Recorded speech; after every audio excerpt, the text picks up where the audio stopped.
Hello, ladies and gentlemen. Welcome back to the Wrestling for Life Network. Welcome to your AEW live stream. Let's go.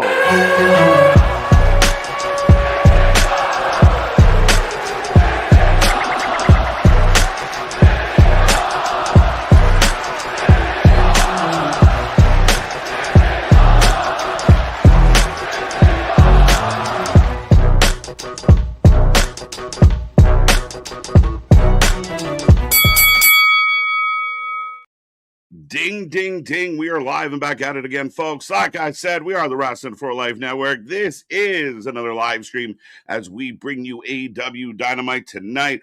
Welcome back to the channel, folks. How's everyone doing out there? Hump day in the books, Friday, Junior tomorrow. The weekend is almost upon us. Lots going on in the wrestling world, lots to talk about. It's going to be a fun night. And as always, we open up Wednesdays with a lot of hopium. We expect big things. It's a crazy night. 4 title matches. We're going to talk about it, folks. Blow up that chat here tonight. Going to have a lot of fun with this one. But yeah, lots going on. Welcome back to the Wrestling for Life Network. If you don't know who we are the channel that watches more live wrestling than anybody else out there, plus original content, plus interviews, plus so much more, and working on more as we speak. But welcome on back. I see that chat filling up already. I will be talking to everyone out there. Get in the chat. Let me know what's on your mind. What is interesting, what is interesting to you in the wrestling world? What has got you talking, thinking, or otherwise? But ladies and gentlemen, on behalf of Big Nick and Mr. Anthony out there, Mr. Every Night, KJ White, the Iron Man, the Iron Man of YouTube, the face that runs the place.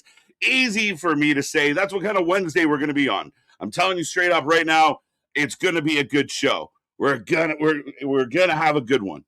So I'm ready for it. I'm excited for it. We're gonna have a good one. The Iron Man. Let's go. I am Iron Man. Yeah, clearly ready for a good show tonight. Feeling good, feeling the vibe. Now, AEW Dynamite will be interesting. 4 title matches. And here is my question to the fans out there, for the people tuning in already. 4 title matches are they 4 exciting title matches that we think are going to deliver? Do you feel like any of these are unpredictable? Do you think any of these will actually result in a title change? How do you feel out there about how this one's going to dial in? Yes, it's 4 title matches, but we will talk about them and we will see how they break down. How are they going to look to you? What are we looking forward to? Brody, Darby, this one will be interesting. Darby, our new champ, going to defend against Brody. We've seen Brody get a lot of love lately. I don't imagine Brody finds a way to win. I don't think so. MJF's going to take on Kevin Knight for that TNT title.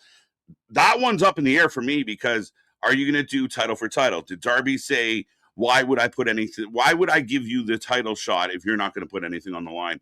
So now MJF gets the TNT title, which literally Kevin just got. So I like that they put the belt on Kevin Knight. I hope they don't remove it from him to feed another storyline. I think that's a little short-sighted.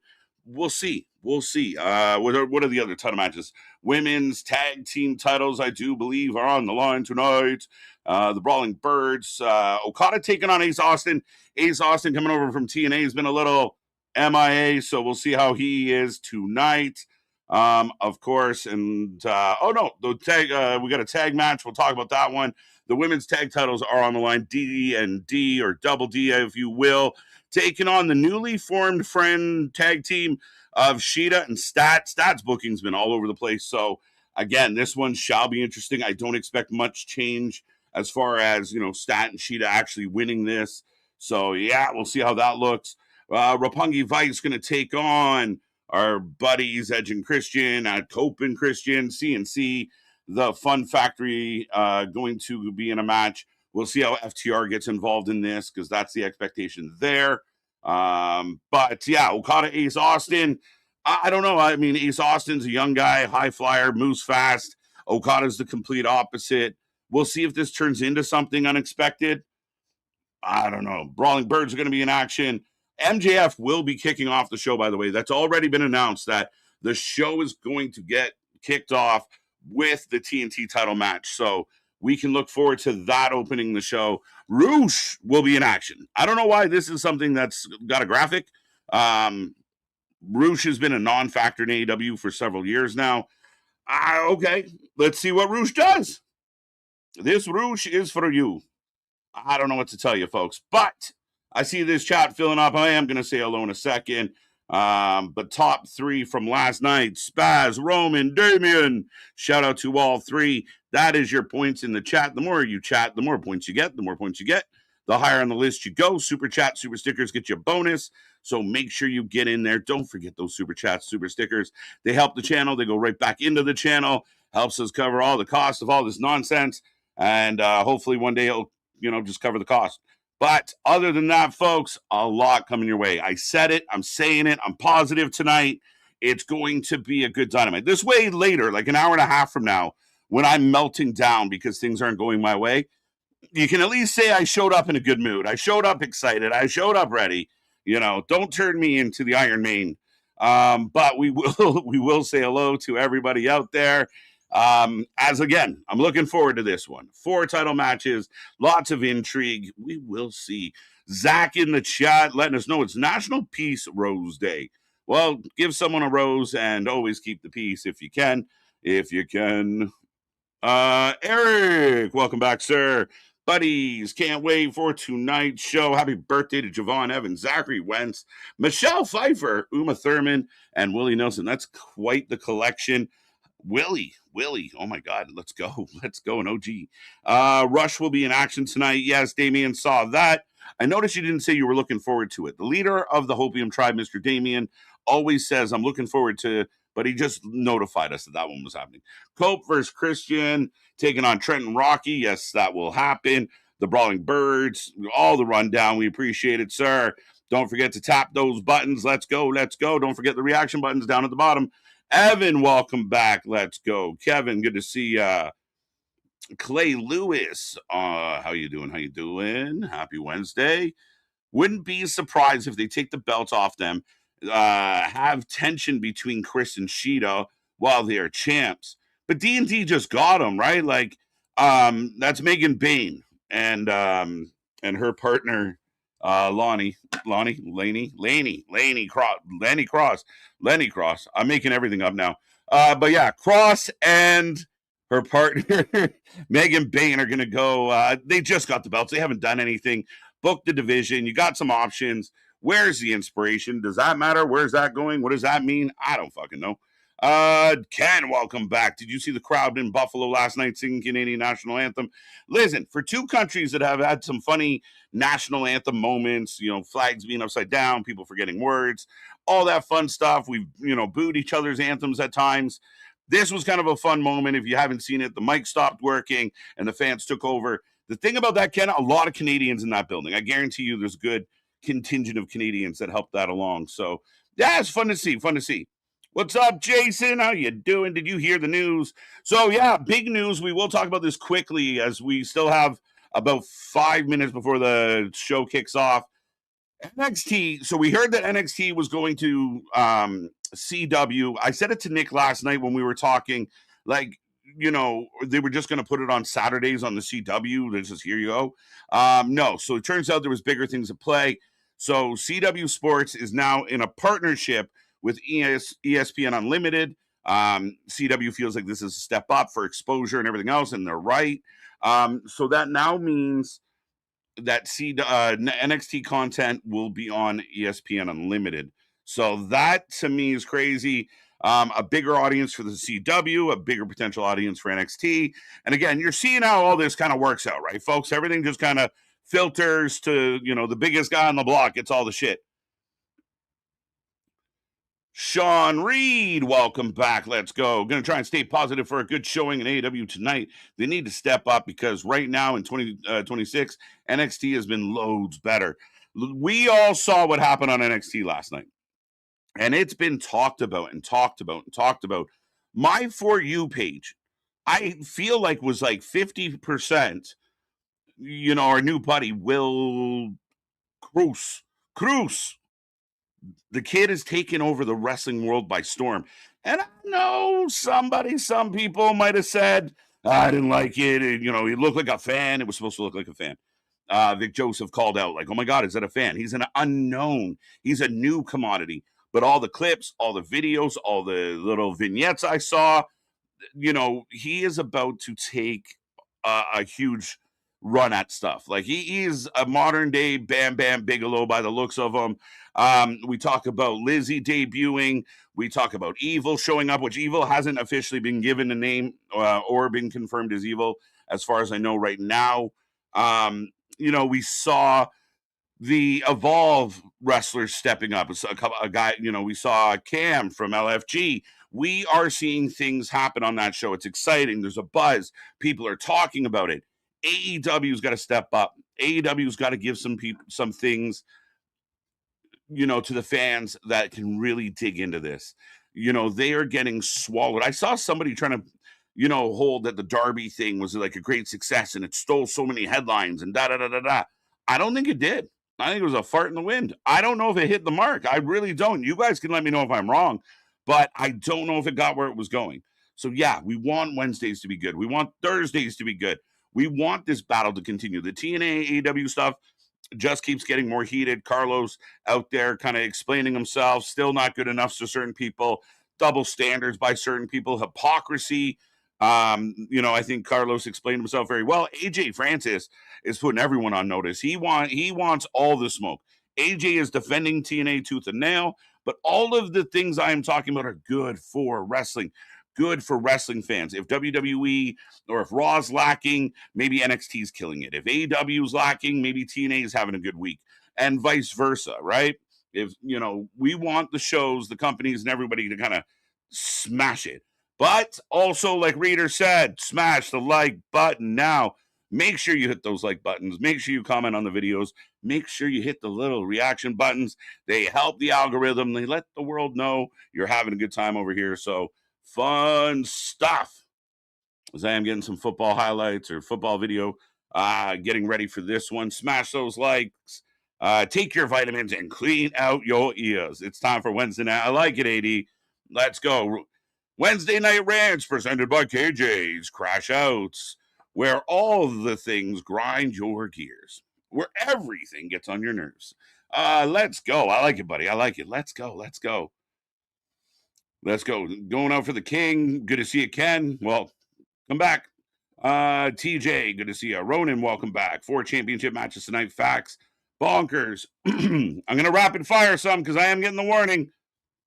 As always, behind on a Wednesday, but I will catch up. MemDB, the Knee Pad Patrol. Yeah, all positive. Let's go. Let's see what's up. I'm in a good mood. The channel's cooking. Life's good. Why not? Let's just keep having a good time. As if you want to sync up with me, I got the crowd view, and the graphic or the upper third for we're in Fairfax.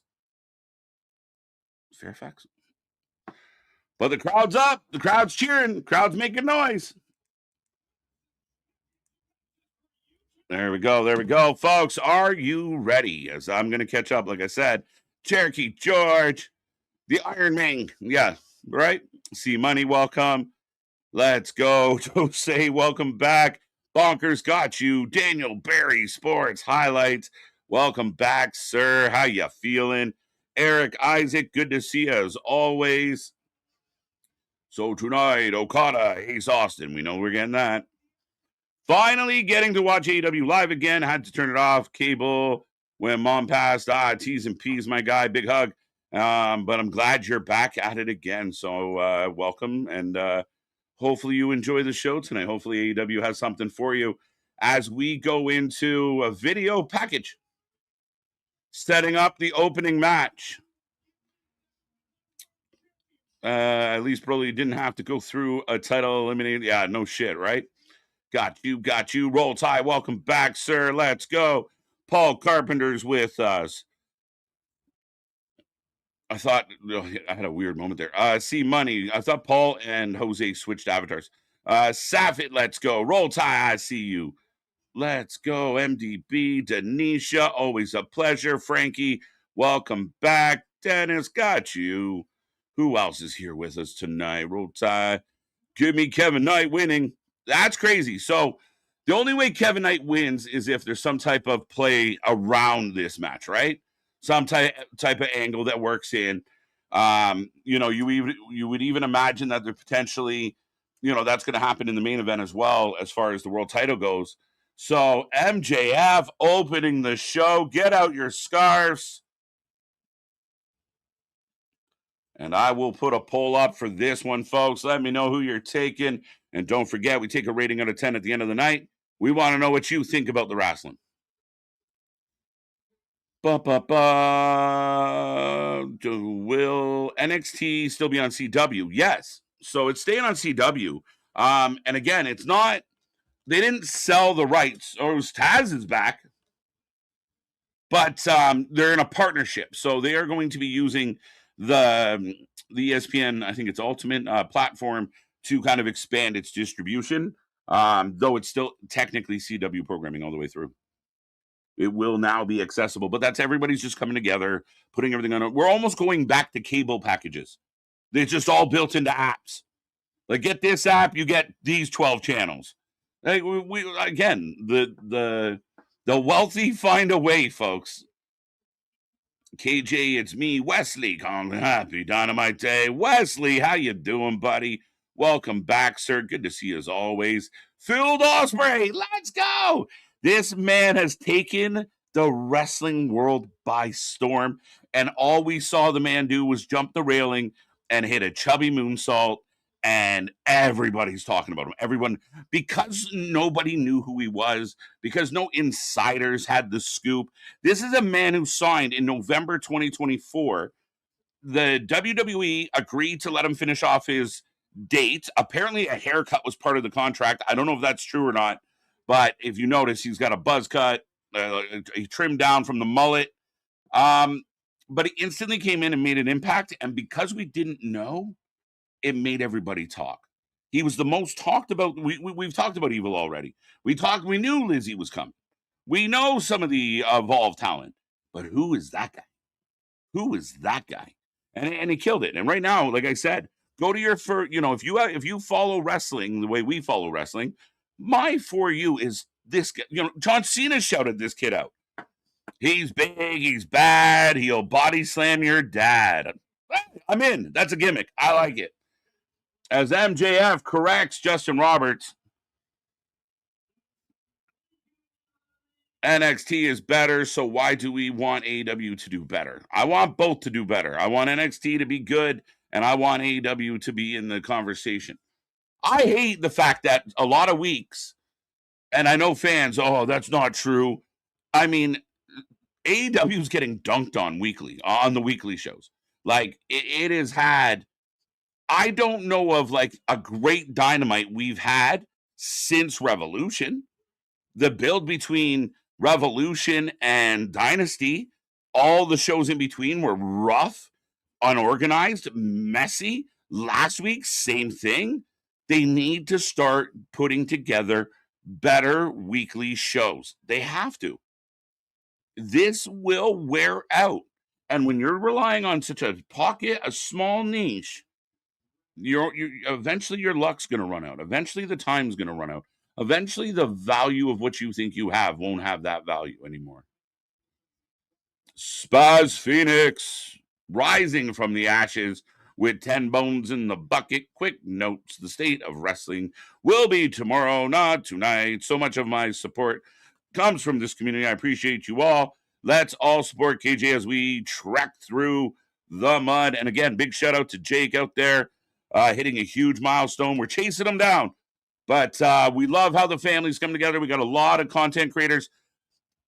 If you are in the wrestling space, where some are, you'll see a lot of drama, like an online drama, a lot of jealousy, a lot of fake nice shit going on.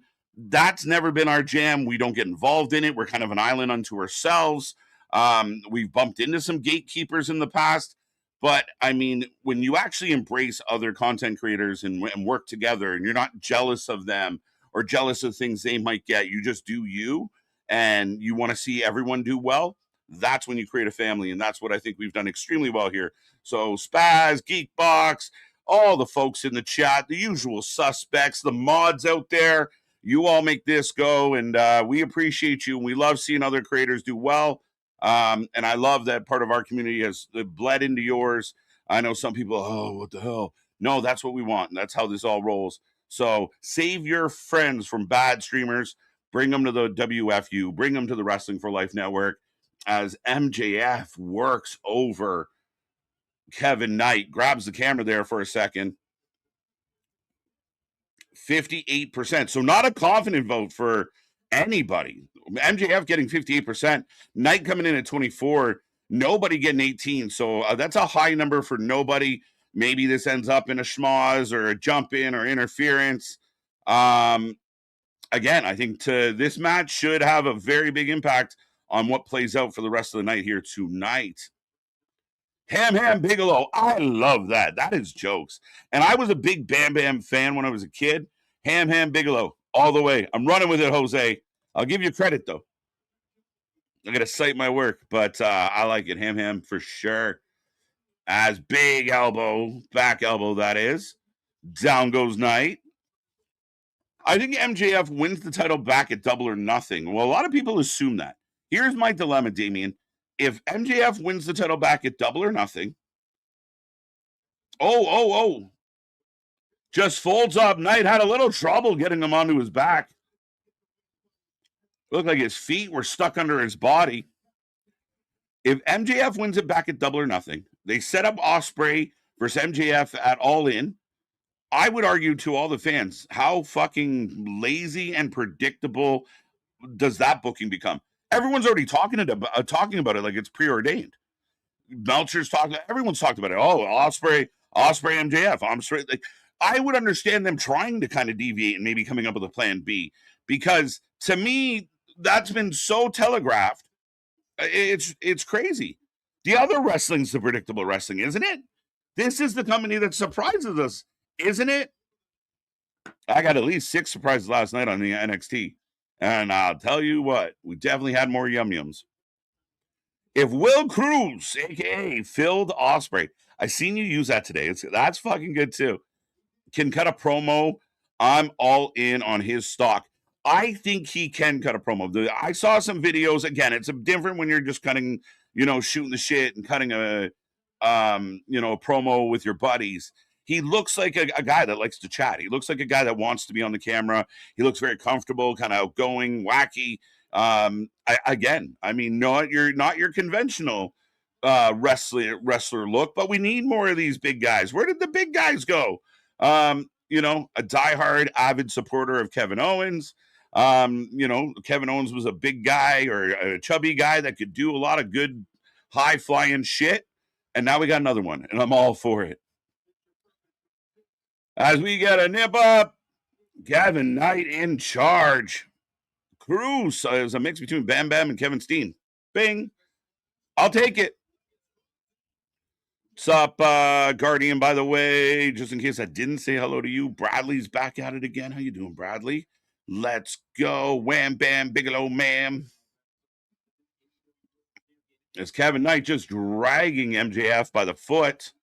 Paul, what you got for me? The problem with modern day wrestling is that everybody looks like a fan. Nobody sticks out, just a very small amount. That has changed over time. And I would say generally the smaller wrestlers, the high flyers to an extent, a lot of them ended up in the indies, right? They'd go to TNA, they'd go to MLW, they'd work the circuits. As Knight up and over, takes out MJF. Crowd a little, not bad, a little lukewarm to open the night, especially with the fact that Knight is actually in charge, but MJF rolls out the other side. Think he's going to eat a tope for his efforts. There it is. Tope by Knight. But yeah, you see guys like Oba and we still got Randy. Randy's a big dude. We see Roman's a big video game looking mofo. But those are few and far, not few and far between, but the collection has died down. I'd say AEW, we talk a lot. AEW has the opposite problem where they do have big men, but they struggle to book them proper. Guys like Brody King, Wardlow, Hobbs, have all kind of not been booked strong. Tony Khan loves booking the Darby Allins, the Daniel Garcias, the Wheeler Yutas, the Kevin Knights, the Mike's Baileys. This is a company that does gear towards that younger, smaller wrestler. As MJF rolls out again, crowd is starting to cheer as MJF on his hands and knees heading up the aisleway as your former world champion is just getting dominated. This is a weird, like, why is the babyface so in charge? And we got a springboard clothesline to the floor. Yeah, I mean, just flat moves instead of any type of flow to the match. But I agree with you in a lot of ways, and that's where I struggle, Paul, because you have like the Young Bucks, or I hate to pick on them, but Danny, Wheeler, Hook, Jungle Boy, these guys acting like complete badasses that wouldn't make any of us adults nervous. Like you see a guy like Jacob Fatu, you're like, I don't want to get caught in an alley with Jacob Fatu. I don't want to get in a beef with a guy the size of Drew McIntyre. But Hook wants to fight. Let's go for a walk. We're good. We can do this. That, you know what I mean? Like, that was part of the mystique. Like, the wrestlers were cartoon characters, comic book characters. They were larger than life. Now they're smaller than the day. That was silly. Twos everywhere. Crowd's waking up. Nice cutter by MJF. A gorgeous pop-up cutter. Here we go. Okay. Good to know. There you go. Bradley, what is up? Damian, Cherokee George. Scratch my head with like this. Where's Cherokee? I think I missed a previous commentary, but welcome, Anthony. Always a pleasure. And Carlos Silva didn't have to give an explanation, but he stood 10 toes down. Bravo, Carlos. Carlos is, again, like everyone else, Carlos is taking a good amount of heat, almost treated like I hear some podcasters like he's an outsider. He doesn't belong. Who is this guy? But he clearly likes wrestling, and he clearly wants to see TNA do well. He did not have to explain himself. He could have left it. They don't owe anybody an explanation. As Knight goes down hard, grabbing his leg. And the match is slowing down again. Usually in a match like this, I'd like to see the heel work the champ for a while. Like, keep the champ down, keep the kid down. Then he fires up. You knock him back down. This is kind of just, you hit a few moves, I'll hit a move. It's weird because the crowd pops for Kevin Knight, misses the crossbody or the splash from the top. Yeah, Carlos didn't have to say shit, Anthony. He could have just walked away, left it be.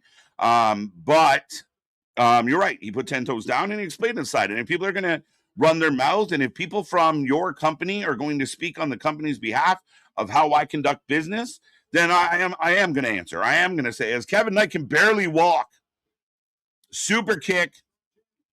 Kevin Knight is wobbled. Panama Sunrise. Pop rocks, if you will. Dose. That kid will not quit. Do you think this helps MJF at this point of his career to go bell to bell, toe to toe with Kevin Knight in the manner where he's not even the dominant force? He's neck and neck with this kid. As we go to pitcher and pitcher, Terrell, welcome back. Saffet, welcome back. Cherokee, got you. Jose, I know I said your name. Jose, again, for no reason. Roman, 316. Z-Man, Spaz. Roll Tie, MDB. Papa, 80 and AZ. Christopher. Michael, how you doing? Boston, what is up?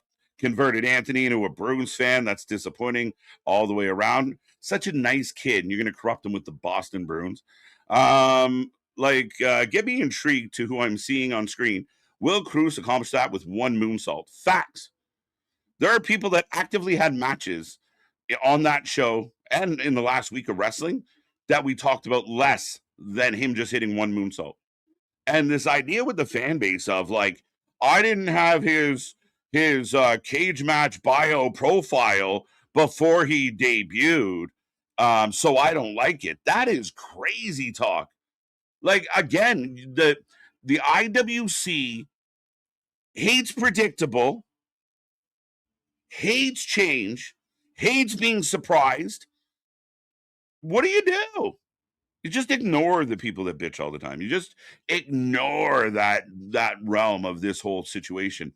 You can't follow it because again, when you do something new and exciting, like this guy walks in and nobody knows what the fuck, right? Especially when you realize like, oh, that's a big man jumping from the top. You want to know, and it's been so talked about today. Boston. As we come back and we have a single leg crab Knight reaching for the ropes, but MJF yanks him away. Really, Max? Really? Roll Tide might as well put NXT back on Wednesday nights. Do you think it would be different now? If NXT was to move back to Wednesdays, would the quote unquote Wednesday night war play out differently? It's a cool question.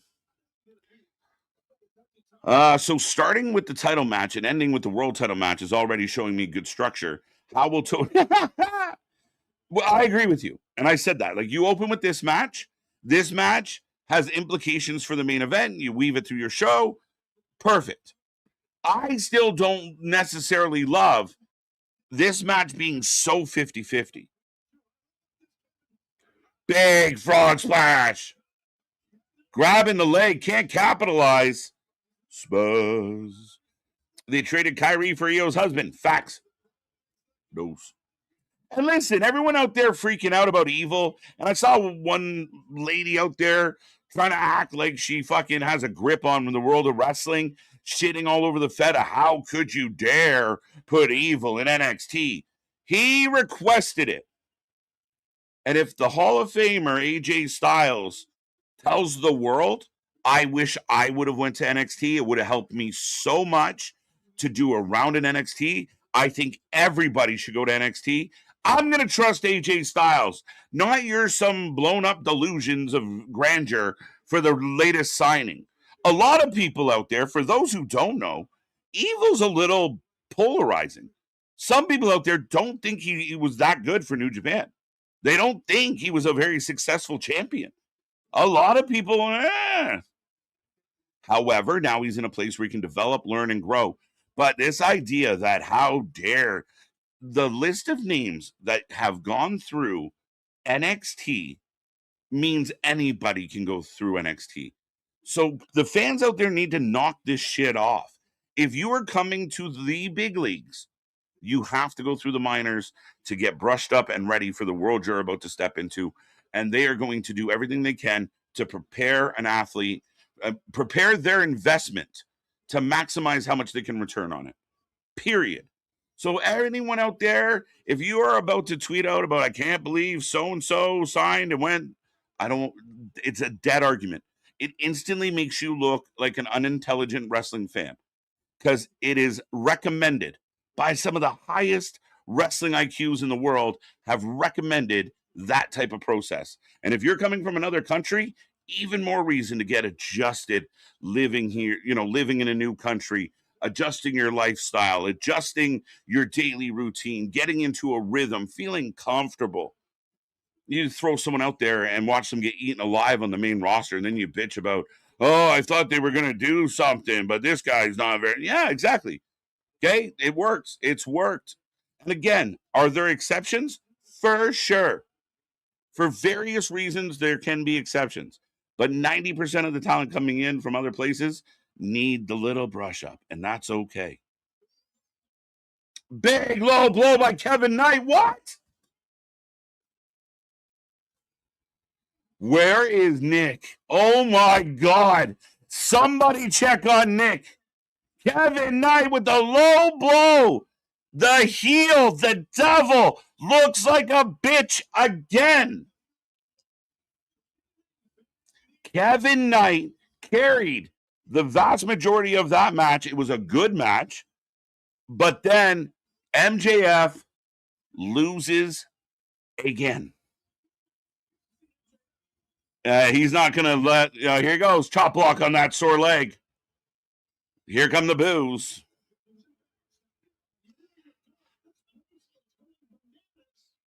Let me know, folks. Let me know. MJF has lost to Kevin Knight. Here comes Darby from the roof. The crowd goes wild. He's taking him a while to unhook himself. MJF's got a stall. There we go. Oh, yeah, that was kind of fun. I can't even hate on it.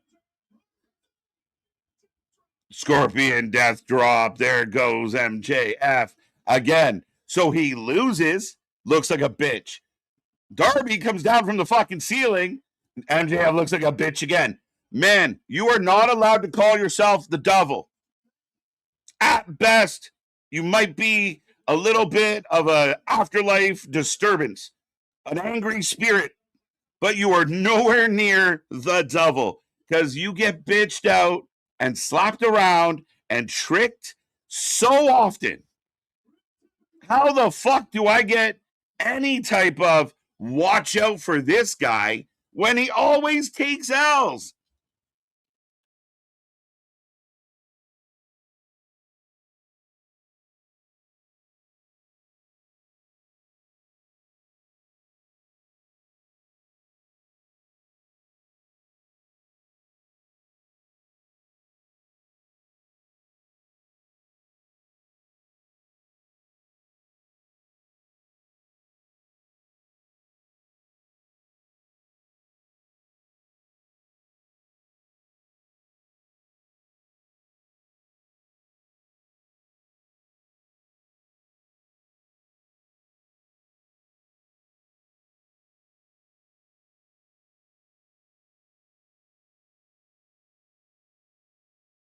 Favorite things at Grand Mondial Casino.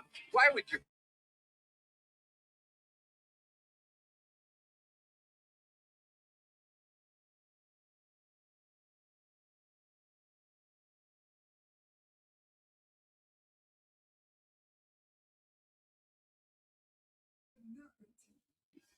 And I'm back.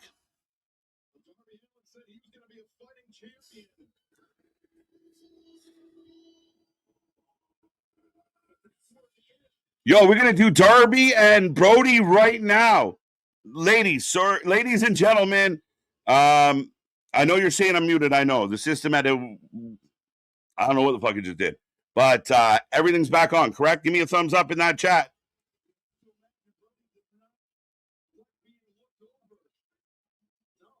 So Brody King's mad he's getting looked over, as he should be. The commentator's pointing it out. Boston hated the pyro. There you go. Of course. I'm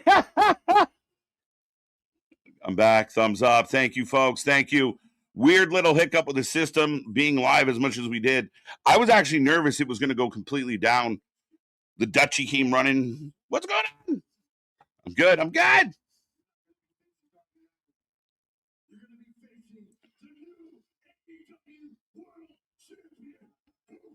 Wait, what the fuck are we doing? So we're not having the match now, thank God, because that's not good booking. So Kevin Knight will face the winner of Darby Brody next week. Right? Well, they sent Brody out to save it. I would held down the fort. Thank you, sir. I don't know what happened. Just a whoomp, and then I came right back. We're good to go.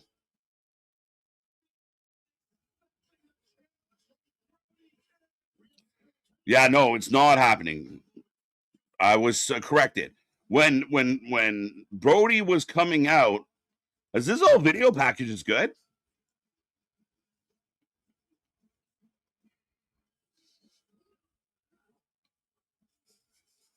Let's go. Appreciate everyone for sticking around. Appreciate everyone who is still here. Appreciate everyone giving me a thumbs up. Yeah.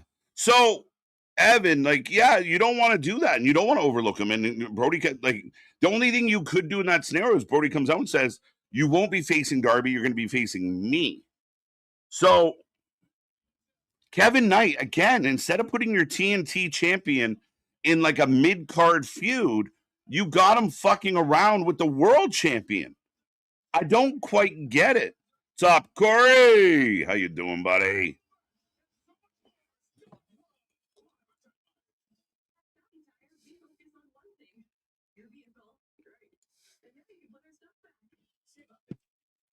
Damien, thank you. Jigger has a save percent of under 9 versus the Wild. Playoffs are a funny time, man. And you know, is it is it Jake, or is it just, the opportunities are opening up and Minnesota's not missing? So it's always an interesting debate. But I mean, they're gonna need them. They're gonna need them. Let's go. It's yeah, buddy. I don't get it. Like, they just can't help but step on themselves. And again, people are going to praise it. And, oh, well, Kevin Knight's fun. Da, da, da, da, da. Great. The kid looks good. But you're making MJF look horrible. Um, you know, we don't even know if MJF is going to get a match with Darby. Kevin Knight's getting one instead. It feels like the baby face is dodging the heel, which is rare. Um, there's just so many little details that are kind of wonky. Everyone gets a title shot except ex champ. Facts. But realistically, MJF just lost to Kevin Knight. Send him down the fucking roster, right? Like, again, let him go fight anyone. You are taking the value off of this guy losing nothing matches. Champ, that's how it works. Yeah, apparently. I don't get it. No, you don't earn anything. We just hand shit out around here. We are YouTube featured tonight, boys. Hit the like button. Let's go. Let's go. Let's go. Hit the button. Hit the reaction buttons. Get those little hearts and emojis popping up in the corner, folks. We love seeing them. The algorithm enjoys them. So get in there. Hit those buttons for us. Be a friend. I mean, again, it's free. You just got to tap a little bit. Let's see how many we can pop up. Brandon, welcome back. The king is hungry. So Darby agrees to fight Kevin Knight next week. And then Brody came out and said, well, you're not going to fight him. You're going to fight me because we still have to pretend like Brody's not losing tonight. But we all know Brody's losing tonight. Undeniable, right? Is anyone out there thinking, I think Brody's going to do it? No. Anybody think Ace Austin's going to beat Okada? Nope. I don't understand why title shots are given away for free. I don't get it either. Damien, that's a valuable, important question to ask the booker. Again, when we see shit like this, I don't want to hear anything about Booker of the Year. It's lazy. It's a lack of attention to detail. It's messy. And again, it's usually the most simplistic way possible. As we are in the back with Cage and Cope. This is stupid. W needs an authority figure so bad. Daniel Bryan, where are you? Yeah, we need Daniel Bryan. Daniel Bryan works perfectly. And again, I don't want to impose on the man because I know he has a life, but I'm sure Tony would give him sufficient money. And he doesn't. He could show up once a month, once every. What you do is if Daniel Bryan shows up live at a show, it's a big deal. That's something you could put on a graphic and put out to the social media. This Wednesday, General Manager Bryan will be in the building. And now you know something's up. The weeks that he's not there, whether he goes 3, 4, 5 weeks, you can do what Stone's been doing, what Pierce has been doing, what Aldis has been doing. It's a great success, right? He could make his rulings as far as this is what we're going to get tonight on the card. This is going to happen. Da da da da da da. You can also set up opportunities where he responds to things. You can have pre-tapes where he's on the big screen. You could make this work for him, I believe. But that's just me. But I believe that Tony Khan wants everyone to know that AEW revolves around him and the perception of a general manager running things would make Tony insecure, I think. But I will put a poll up as we are getting our next match. I can't believe the first match. How do you feel out there right now? MJF, former champion, loses to Kevin Knight. The babyface, squeaky clean babyface, low blows MJF to get a win. Oh, I'm not putting a poll up, guys. Never mind. Strange booking. If I were the champ and got to pick my opponent, yeah, right. I want to fight Excalibur next week. The week after that, Tony Schiavone. Like, what are we doing? I'm not fighting anybody tough. Get the fuck out of here. I'm a fighting champion. You're a dumb champion. Yeah, weird. And again, you generally don't have, like, the whole dodging the challenger is generally a heel move, right? MJF's the champion. Darby wants him. And you know, MJF dodges him. Darby's got to fight a bunch of fucking heels that are friends with MJF. You know, battle through, become something. Battle through, get through the next guy. It's not often that it's the baby face who's like, what have you done to earn this title? Well, I've had it 3 times. Maybe, like, that doesn't mean nothing, right? I was the last guy that had it. What the fuck? Let's go. Big game. Keep me posted, Bernard. Raptors win 2 at home, which was nice to see. As the Birds are beating the shit out of local enhancement talent. They look good. See, you do this shit with the Birds, but at the pay-per-view, they were booked in singles matches, individually, not together. Then we bring them back. Oh, look, they're a tag team. Use them as a tag team. The fuck are we doing? What could MJF possibly put up? What could MJF possibly put up to get his rematch? I thought it was going to be the TNT title. The only, what could he put up, like, you know, if I don't win, I'll leave AEW?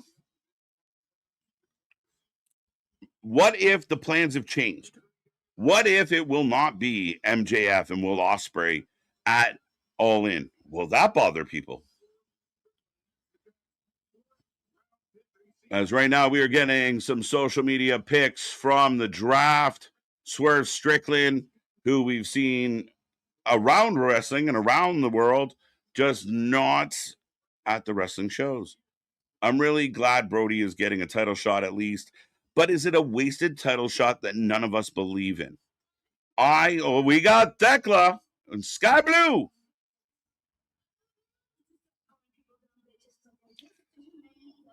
I'd love to stop calling people dumb bitches, but there's just too many dumb bitches. I get her. I get it. Get misted in the face was the best thing that's ever happened to Sky Blue. We can pause on that, folks.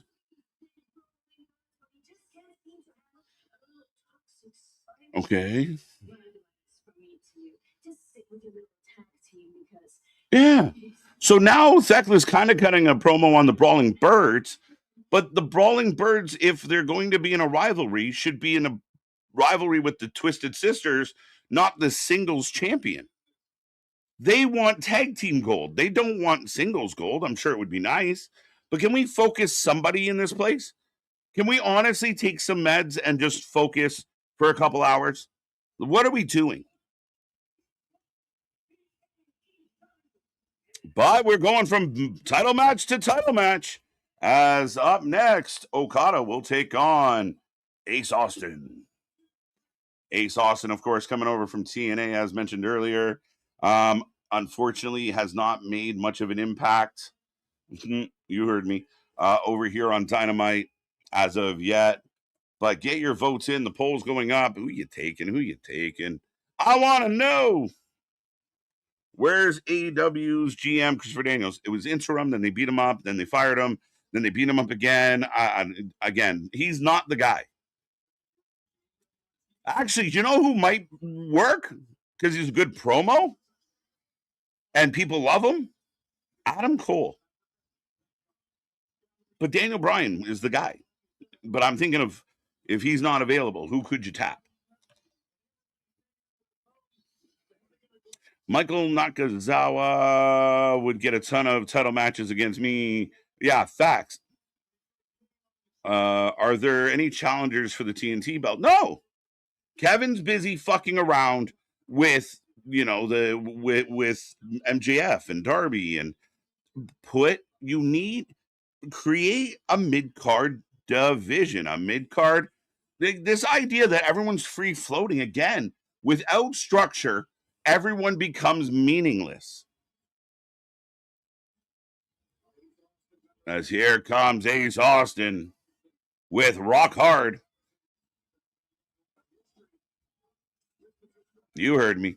If Dallas can't score 5-on-5 in a game 6, the series is over and we're off to Colorado for the Wild. Whoever comes out of this series is going to be in tough against Colorado. Colorado handled LA with ease. But yeah, 7-3. Okay.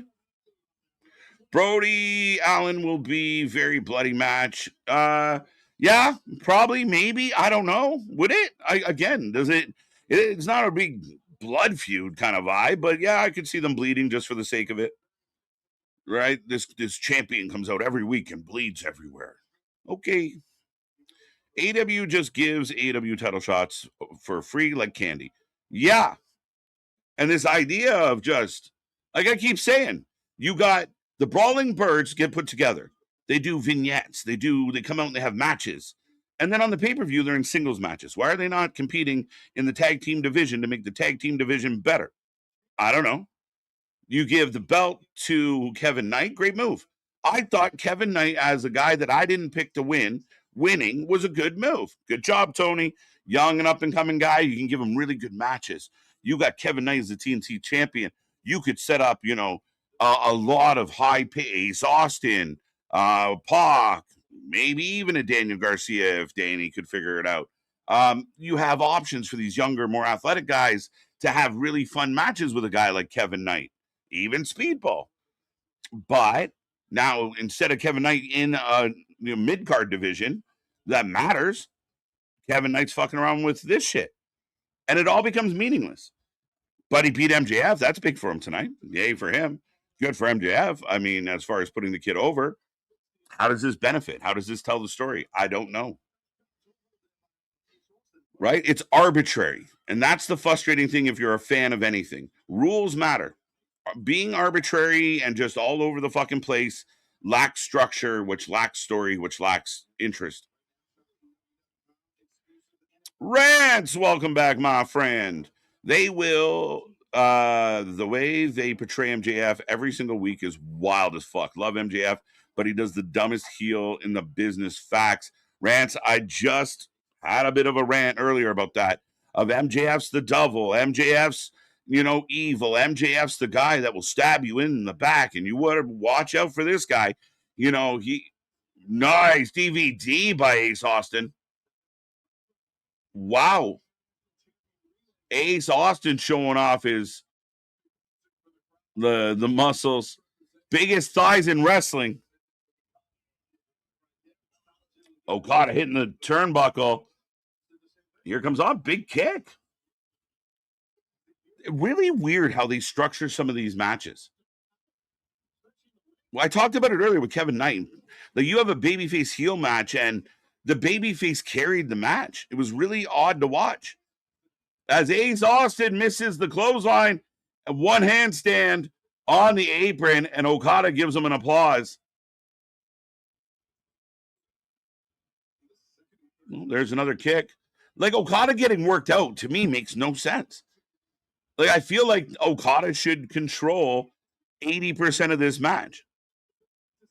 Especially as the veteran, the champion. Ace, we don't know of. He feels like a young rookie, essentially. But we do have a DDT on the floor.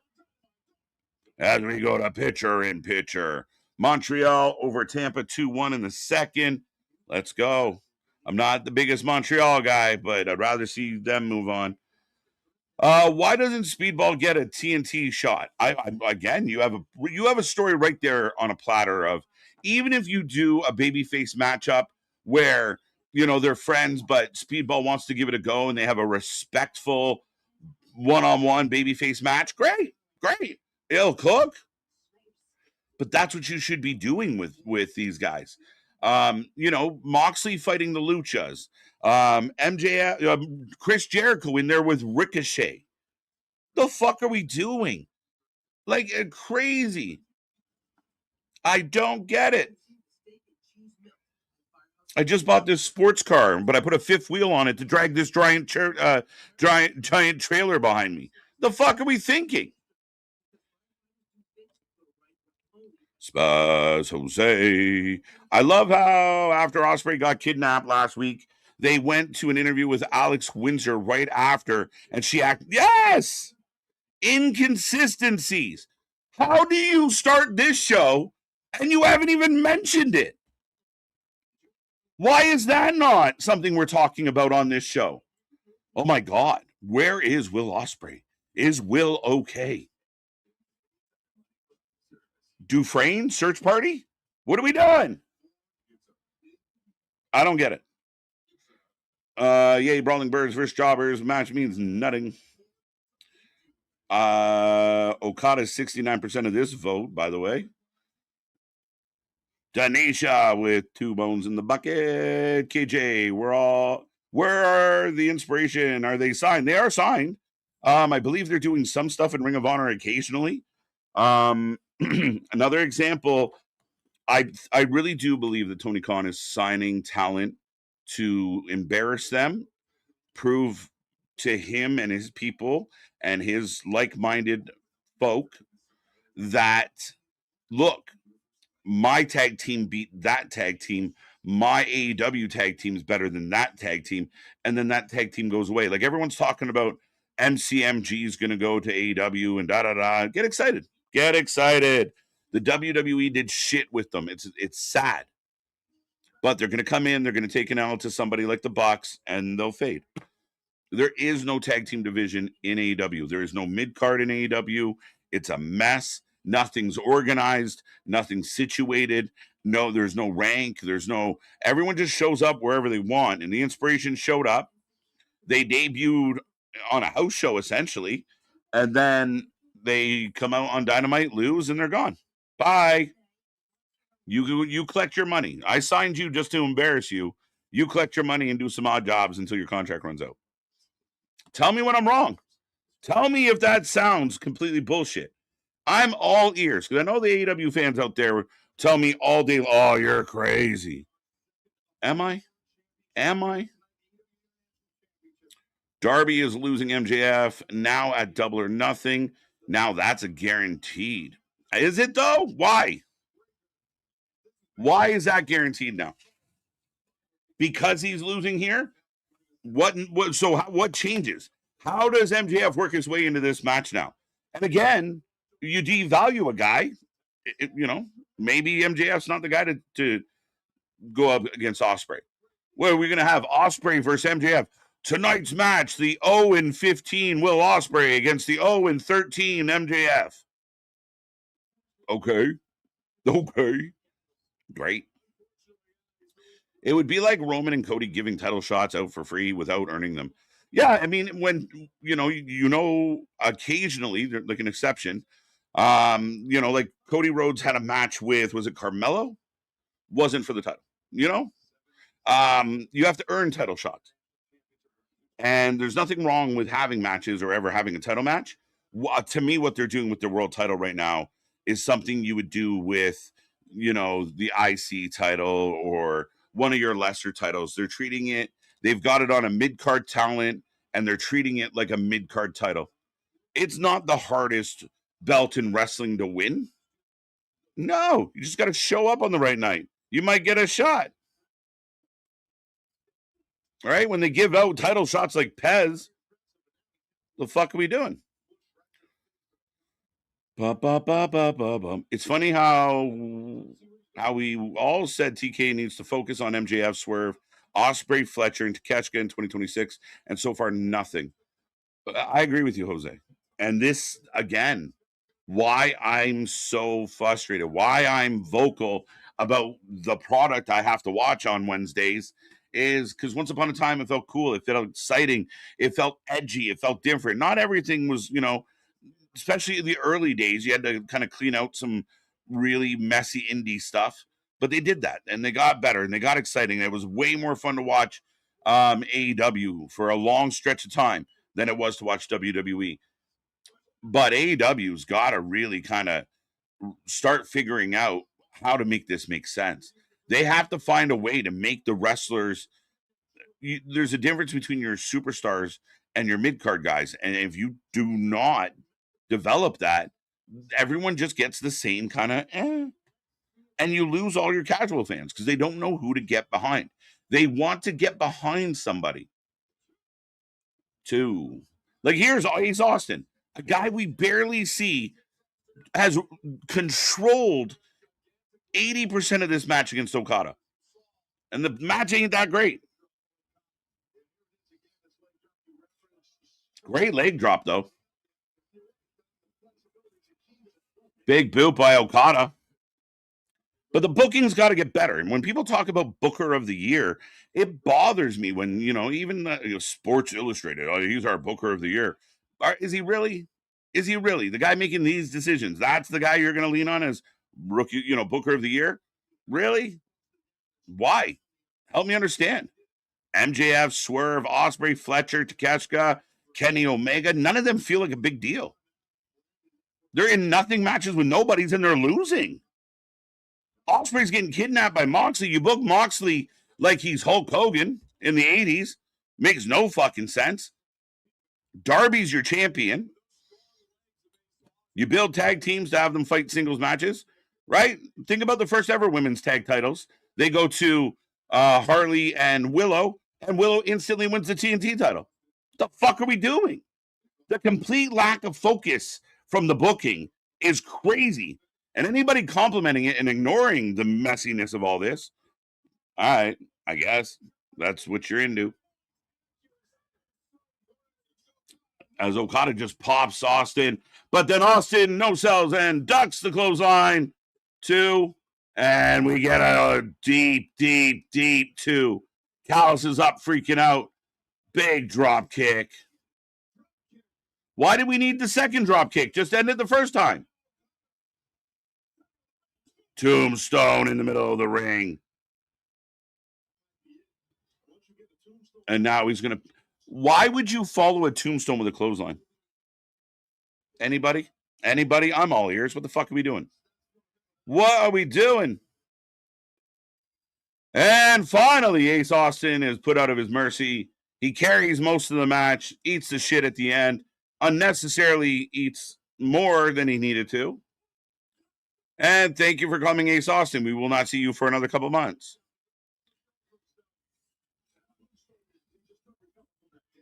As Don Callis puts a beating on Austin now for no reason. Oh, wait. Oh, there's Juice. Where's Juice been? Remember the Bullet Club were heels? Wins and losses don't matter then. Wins and losses don't matter the way they would in a normal sport as far as the standing goes. But wins and losses is here comes Takeshita. As we are going to get Okada Takeshita at Double or Nothing. Nice little pop for Takeshita. Takeshita's a kid that deserves so much love, so much fanfare.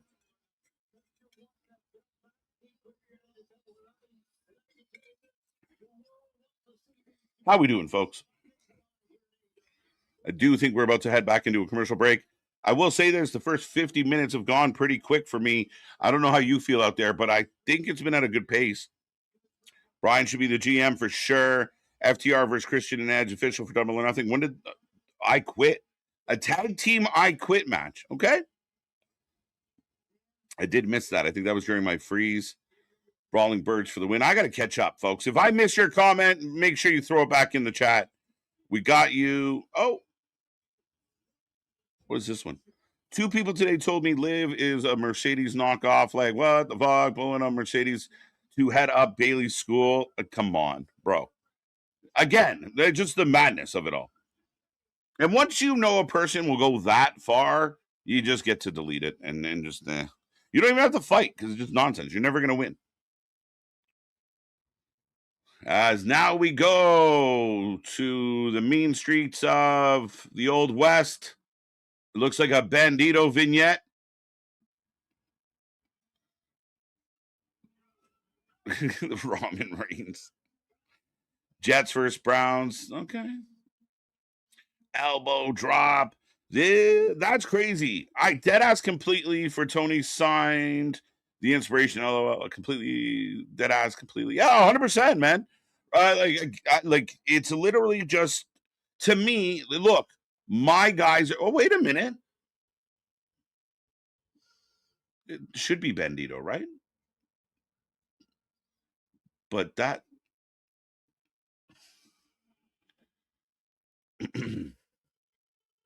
All right, let me get back down here to the bottom. Takashka, facts from Joe. KJ doesn't read your comments. It's because he doesn't like you. It's true. Fuck you.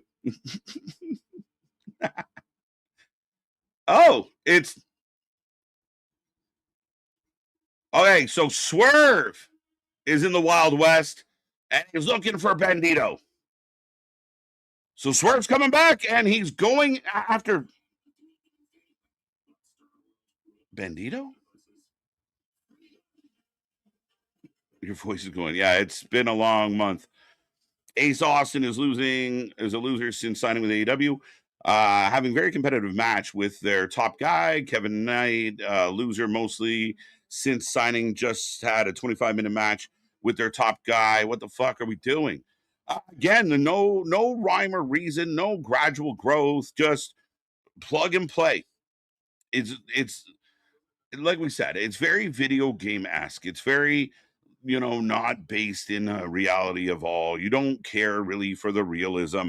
There's a laziness to it. The fans are stupid. If we throw these two guys out there, the booking might not make sense, but they'll go nuts because we might make them bleed.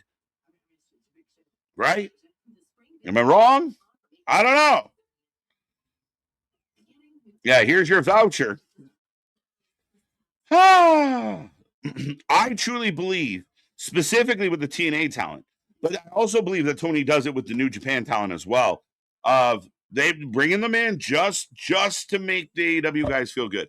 And like most things in AEW, it's a lot of this false prophecy, this smoke and mirrors, if you will, where you can claim like on paper, oh well, so and so won this match and beat this guy and that, but not really getting how everything kind of came to be and how it all played out. And again, beating Okada or Suzuki or Ishii in 2026 is not the same as beating them in 2015. 3 coupons for premium catering. Jokes. I like, fuck. What am I supposed to do, MDB? All right, I show up. I'm in a good mood. The vitamins are flowing. Can't even say my nickname proper. I'm ready to go. I'm jazzed. Wrestling's going to be good tonight. Within, like you said, first 55 minutes of the show. Bueller. Like, what are we doing? Every week. I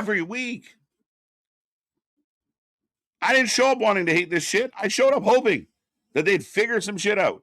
I don't get it. I really don't. And then I watch people hold other wrestling, not just WWE, but other wrestling to like a different standard, a different expectation. And even in a moment where you're like, hey guys, this really isn't good.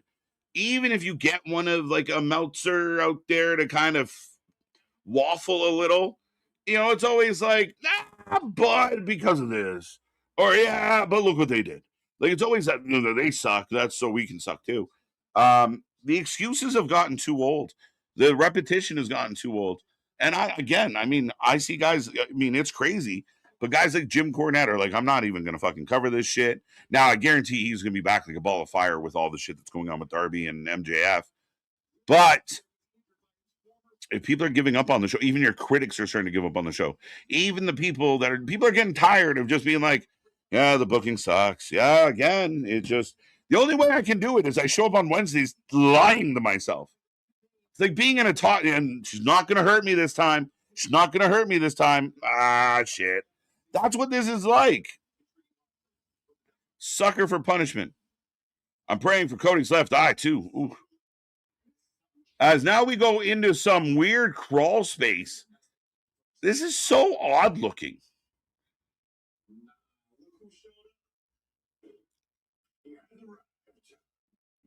So Will Ospreay's here with the Death Riders in a crawl space.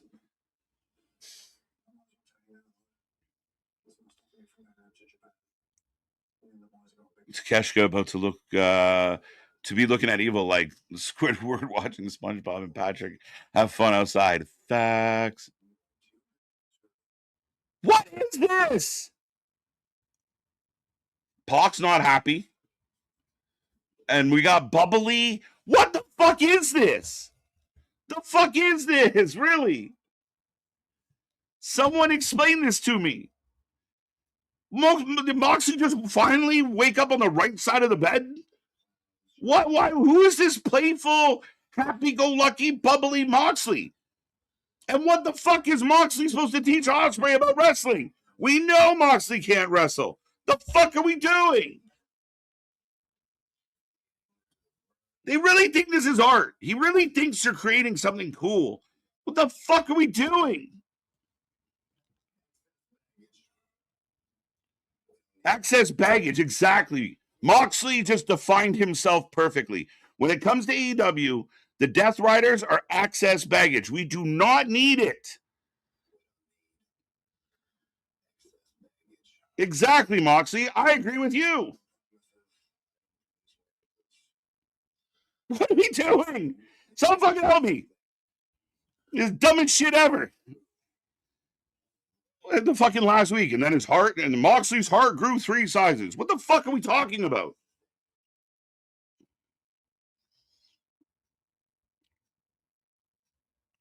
Dun dun. Help me understand. Understand, Nightmare. Just don't tell people. All right, y'all two are on your own little world. Don't forget, you're in a public venue. Cope, Christian, and Trent Beretta, Rocky Romero. Yeah, the tag match will be coming up. Pac's not happy, though. Where's the ring? You're in a fucking crawl space. Now you're making Ospreay look like a fucking moron. Why do we got happy-go-lucky Moxley? 5 years of this guy foaming at the mouth, telling us he was going to kill everyone and crush their bones and eat their children, and he was going to devastate the world. And now he's just like, changed my mind. I get to hang out with Ospreay. Life's good. And it's not even like you're in a gym. You're literally in an arena crawl space. If you've ever been in around a fucking arena, you know exactly what I'm talking about. That place where the lost and found and old equipment and the extra nets might be sometimes. Barely fucking stand up straight, except half of them are fucking short as shit. As FTR is out at ringside, the wild, wild swerve. Wild, wild swerve. Damn, this is how I find out KJ hates me. Come on now. Come on now. I can't, Ivory can't hate Ebony. Come on, what are we doing?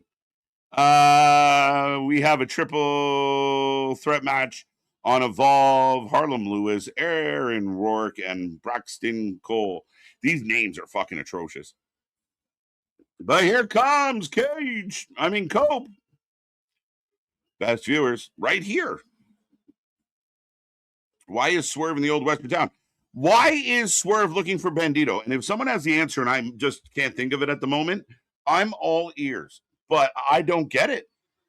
Swerve's another guy. Put Swerve in the title picture. Have Swerve do important shit. Now, Bandito, Swerve, it's going to cook. It's going to cook. Help me understand, folks. I am all ears. And don't forget, we are back tomorrow for TNA. It's going to be a fun night. We go live at 8:45. Then, of course, Friday we have SmackDown. But I will put a poll up for this one. Don't forget, also, we shirt people. Go get your merch. Click below. We got tons of fun stuff over there. More coming your way. I'm trying to keep up with the requests from my partner. But, oh, they're not fighting. My bad. Who is in this match? Oh, yeah, Vice.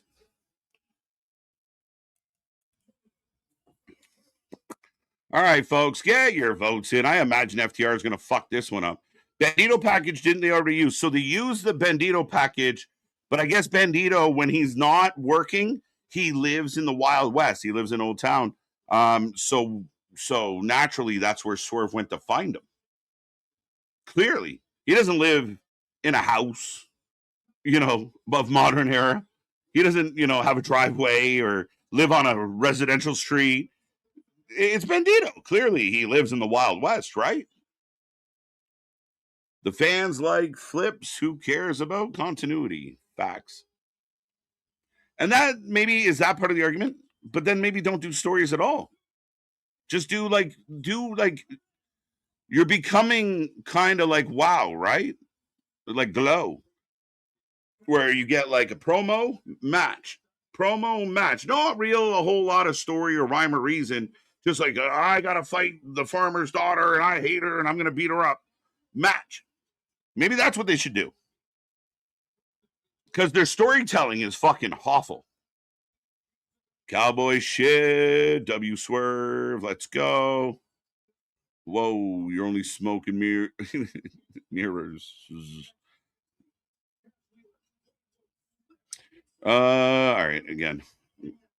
Swerve went from being a title contender to the baddest man to going to a Western role-playing village. Yeah, again, the most dangerous man is sitting on the sidelines, now going after Bandito, when Brody King, who he beat, is getting a world title shot. There's a fucking crawl space. Where's the ring? Oh, fuck's sake. Will's an idiot, too.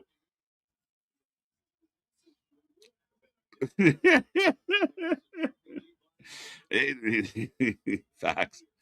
Not wrong, my guy. There's a lot of hashtag we sure people, let's go. I hate Edge's hair so much. We are off and running, by the way. We got Christian.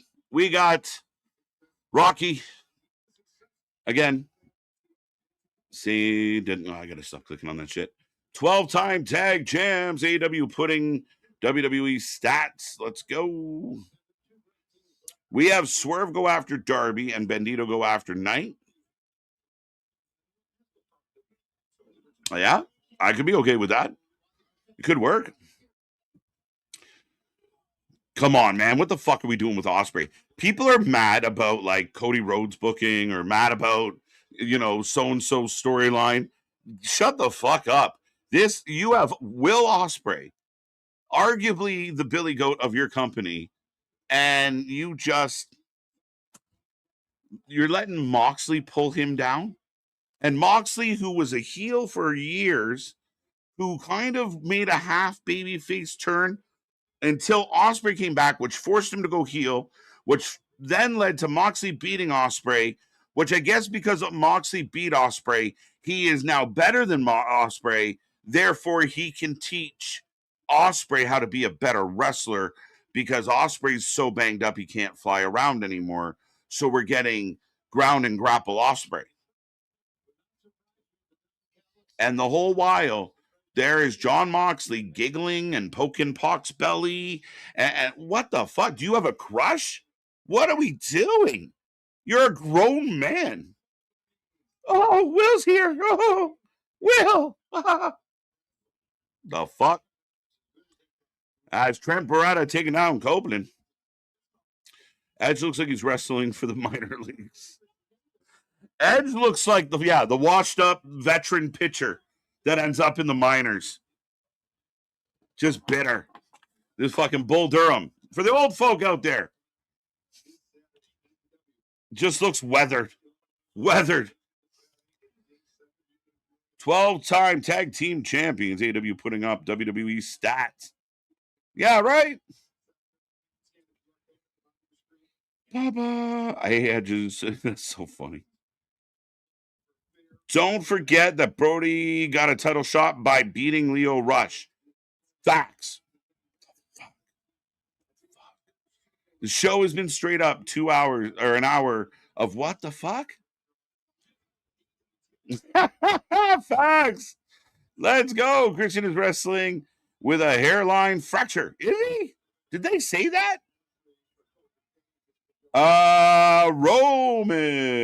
Raymond, thank you so much for the $2. It looks like, here's the confusing part. You would assume that if Moxie was training Osprey as Trent slams the injured arm of Christian into the pole, then with a little bit of help and distraction from Dax, who's now laughing in Christian's face. So you would assume that Osprey would then be kind of molded into a bad guy, into a heel. On the contrary, Osprey showed up like a gift on Christmas morning, and Moxley turned into the fucking Grinch, who's just pleased as punch about Christmas at this point. Am I wrong? So it seems like Osprey's turned. Oh, wait. The conglomeration's here. They're going after FTR. And the ref has done fuck all. He's just confused by all of this. But FTR getting beat up by the conglomeration, and our Roppongi Vice is going to be left alone again. Who was that? Oh. They literally put him in a headlock and just walked away with him. Did you ever put a man in a headlock and try and just walk off with him? How hard that can be if they don't want to go? No, I don't. The problem, if they're, I guess, but is Moxley like happy-go-lucky? Moxley, is he just a villain having a good time now then? In their little crawl space fucking fort? Bromance, yeah, the bromance vibe. Mox is a face, even though Mox used his goons to soften Osprey, right? Let's go. Deep cut.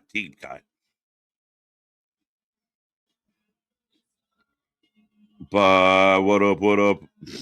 Nick saw his name, was like, what's up, Nick? Did someone say Nick? I'm here. Where's the Yum Yums go? There is no Wednesday Yum Yums. Where's all the Yum Yums? I mean, we didn't even hit it earlier. I mean, Thekla and Julia could probably got it. Or Sky. Hashtag pleased as punch. Mox is there, exactly. There you go. And the Death Riders are the one who gives a fuckville. I don't get the obsession. I don't get the fucking Death Rider obsession. I don't get the Death Rider fucking love. I don't get the Moxley shit. And now what they're doing is they're building up Pac now, not months ago when this was all going down. Now they're setting up a grumpy Pac. Pac was already sick of Moxley's shit because Moxley was on a losing streak. And they didn't cash in. And then nobody turned on Moxley. So you had a babyface leader of a heel faction. Then the Osprey comes back, and now you have a heel leader of a heel faction. They cheat and fuck up as much as possible. Osprey, they beat him, and then they kidnap him, and he joins them. Yeah, what the fuck are we doing? When did Mox Osprey start becoming a team? I'm so lost in the story. So what's going to happen is Pac's going to turn, and Moxley and Osprey are going to have to team up first. And again, maybe this is like Moxley rebuilt Osprey so Osprey could go win the world title. Osprey's a better wrestler than Moxley. You're wasting my fucking time with this shit. What the fuck we done? Fuck off. Roland on point as fuck. Reader, what did Reader say? Even the outside brawls are bad. But they don't move the needle. Here's the difference. Last night on NXT, a chubby man jumped over a railing in a hoodie, did a moonsault. Everybody was like, holy fuck. Everybody was talking about it. Holy fuck, who is this guy? What is this? You have fucking two guys jump here on any given moment, and we don't react nearly the same at all. We don't have the, no, all right. How many fight out? Like, this is what we do. And again, Roppongi Vice going like in a 50-50 battle again. Nobody leads these matches. Bothers me. Do you see Orange Cassidy in the audience was throwing popcorn at the guy who was always with FTR? Yes. Oh, that's for Roland. Moxley should retire. Pac was supposed to turn on Moxley months ago. I don't know if supposed to is the right term. It might just be should have. Again, you're 100% right. Exactly what Nick said. The same thing I said. All of a sudden, fucking, Moxley's a kid at Christmas, just fucking thrilled. Like, what have we done? Like, Ospreay walks in, just Moxley looks at him. Their eyes meet. What? Did we just become best friends? Yep. Right? Let's move some shit around. We can get some activities in this crawl space. What the fuck are we doing? Yes. For fuck. I hope the Wyatt Six can kidnap the Death Riders and whisk them away to the undead realm. It's been teased. We got to wait some time to find out, see money, but it's been teased. KJ watches AEW every week. If anyone is qualified to have an opinion about this show, it's him. Folks gotta realize he watches every minute of every episode. KJ is valid as fuck. Dude, I appreciate that. And I don't know if that was because anyone out there questioning me, but I do appreciate that a lot. And I mean, that is our claim to fame around here. Nick and I and Anthony, we watch so much wrestling. We consume so much wrestling. And I know some people say, well, I watch a lot of baseball. I'm not going to go hit home runs. We're not trying to wrestle. We're giving a viewpoint as a fan, what we like, what we don't like, what we think you can include in the show. We like to offer solutions. We like to offer how we could see it playing out, an alternative, to what you are actually choosing. And again, we're passionate. We're wrestling fans. We live for this shit. We love this shit. And watching some of the content creators out there waffle and weave and, stick and move. And, this is what the majority like. I like it too. Oh my God, it's such a good moment. Yeah, it's not us. It's not the thing. But we have put in the minute. We have put in the effort. And I've been very focused on AEW because I would like AEW to be cool. I'd like it to be fun. I'd like it to be outside of the WWE. And there is cool shit that happens.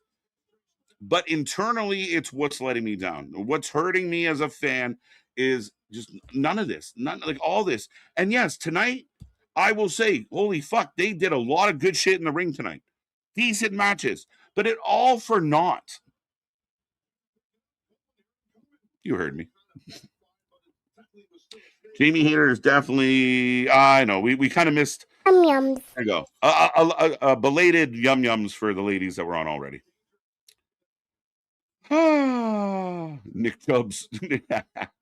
Will Cruz, the man taking shit by storm. He was the most talked about wrestler on Twitter today. Oh, it's Christian. Little bit of help. And they break it up. I don't get these crazy competitive matches, guys. But I will say, in a time where they're getting their ass kicked a little bit on the weekly programming, at least they are leaning on matching and actually going, look how many matches we gave you. We gave you a lot of minutes of wrestling tonight. Go with the spear, Trent up and over, roll up. Feet on the rope, and the ref catches it. The show's been confusing. The confusion leads to a lack of joy, like a lack of, oh my God, this was so amazing. It does. It lacks that, doesn't it? I can't believe 20% picked Roppongi. What happened there? Nice. And the vets knew enough who to put. That was beautiful, guys. That was That was beautiful. I did like the assisted spear, and they were smart enough to know who the legal man was, and the fact that Christian went down just almost instinctually, and Edge rolled him out. Perfect. That was good, and the right guys won. But FTR, who have a beef with Edge and Christian, who are going to fight Edge and Christian at the pay-per-view for the fucking titles, just got beat up by the conglomeration. Everything's a fucking mess. Everything's a mess. It's fucking Pepe Silva. Is that what it is? I'm going to act like I watch that show. I just see the GIF. Yeah, I'm fucking, like, the Moxley thing is fucking nuts. The Moxley thing is nuts. It's like, welcome to Stevie Wonder's fucking driving school. Like, no offense, Stevie. We love you. You play the piano great. But maybe not the guy to be teaching people how to drive. What the fuck are we doing? Like, Moxley, like, I'm going to make you a better wrestler. Who the fuck's going to make Moxley a better wrestler first? Who's going to fix that guy? And now Cope's got the bar in Trent. Oh, okay.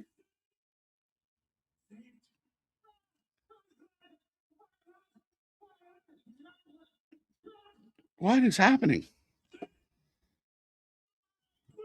I quit. Yeah, they already did. They lost. 20% of the match, they're standing on the side waiting for the tag, and the rest of them on the ground waiting for a spot. You're not wrong, Cooper, at all. That's deep, man. That's deep, bro. KJ, let's be honest. AEW is where the best wrestle, so no complaints should be said for tonight. Well, Tony, yeah, I got some issues. And yeah, you got some good wrestlers that wrestle, and you are giving us a good amount of matches. But my God, what the fuck are we doing with this Moxley situation? That avatar's great, by the way. But what are we doing? What are we doing? Why is Ospreay not in a better place? We don't need Moxley. This is fucking killing your TV, bro. You got champions fighting more than mid-carders. Usually, like, the mid-card and the lower level guys we see all the time. Like you think of traditional wrestling, right? And you would see the lower middle card. That's what they were there for. Now we see champions every fucking week. As now Christian has the belt and Edge has a bucket on his head. And now he's got a belt. And the ref wants him back. This is so bullshit. So fucking bullshit. Edge is running away again. Cameras, oh, you got to wait. Oh, wait. What are we doing? Yeah, shout out TK. He's a friend. Just waiting for that job offer. I'll say it. TK is the problem. Someone say something. Man, oh man. I'm not going to freak out. I'm not going to go crazy. I'm going to stay calm. But yeah, no. He's definitely I don't know. Again, I don't know if it's just truly his vision, or is he just super accommodating to a bunch of people that have bad ideas.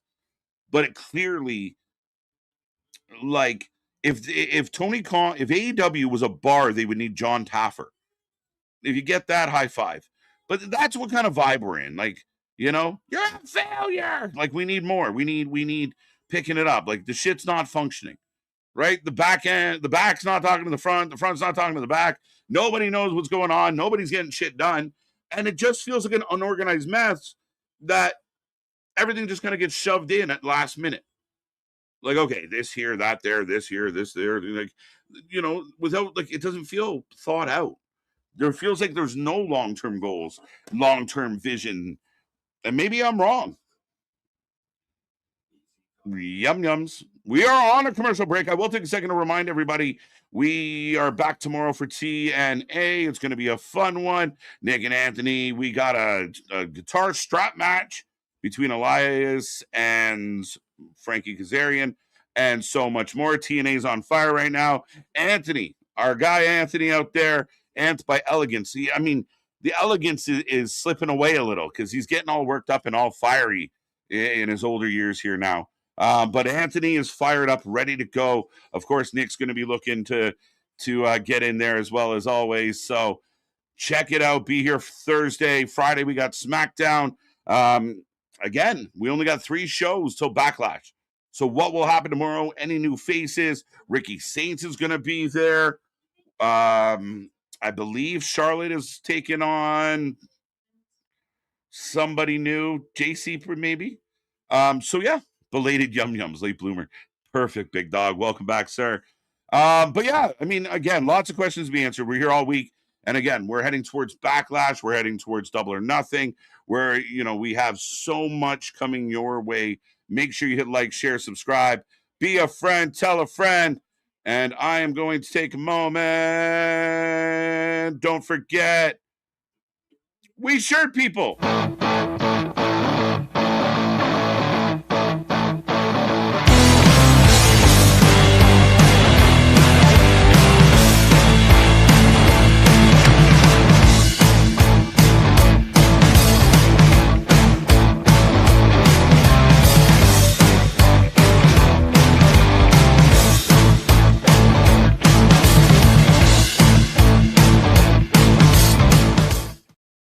That's right, folks. We shirt people. We got all the merch, all the fun stuff.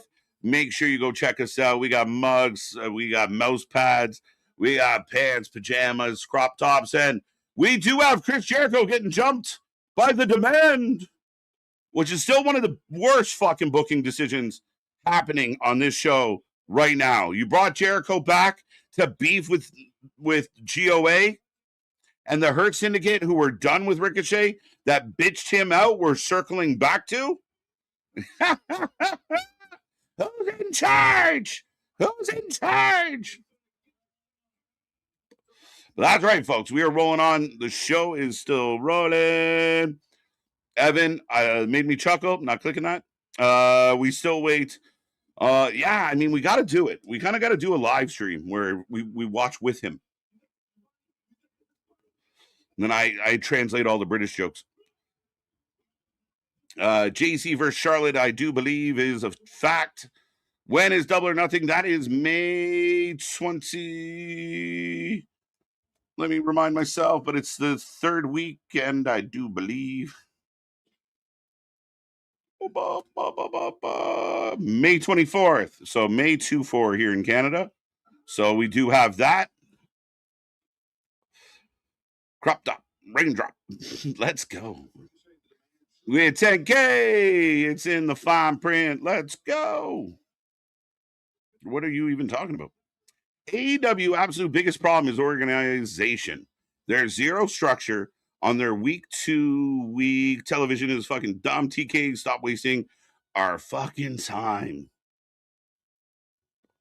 As I will put a poll up right now, folks. Stat and Sheeta are coming out for their match. What will this look like? How did we get here with these two being friends? But we did.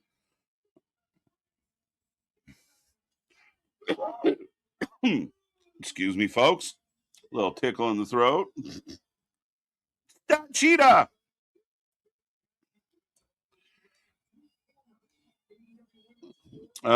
Taking on Double D's. All right, folks, get your votes in. Get your votes in. Who you taking? Who you taking? Now, this entrance is something to marvel at.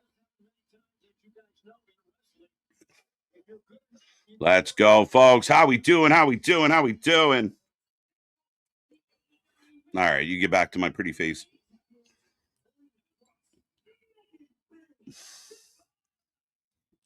Double D's coming to the ring. Do we finally? Yum yums.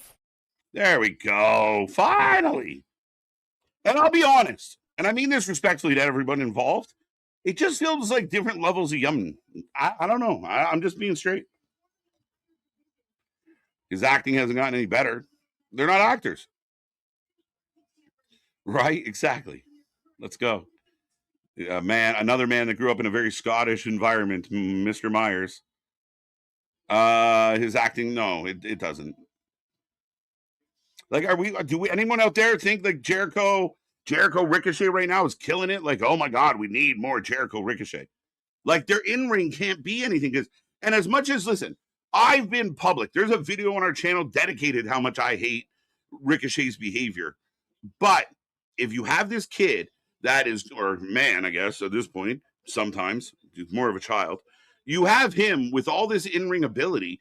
Put him against guys like Kevin Knight. There's your payoff. There's your money matches. Like, great. Tony Khan says this is where the best wrestle. Yeah, not each other though. This is where the best wrestle mid-carders and fucking make, give us long, boring matches. Great. If AEW can't make 2 hours fly by, KJ sure can. I'm trying. We got an hour and a half in. It has flown tonight. And I will say this about AEW's show tonight. The stories, I've had a lot of issues. I'm confused about the booking. I'm confused as a fan. However, they have put a lot of the business in the ring tonight. As Lana Cross, again, I mean, you got Lana, you got Megan. Who are going to topple those two Amazons? Yep. I'm with you, lazy booking. You're going for new tag champs. Oh, shit. D&D only. Wow, Stat Sheet are the favorites. Woo-wee! Team Thickums versus Double D's. Yeah, respect. Oh my God.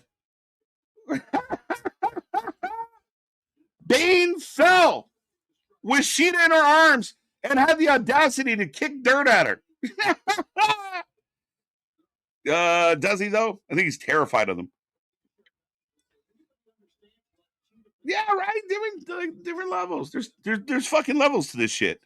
And I don't want to be rude. I just feel like, I need like another button, like just a yum.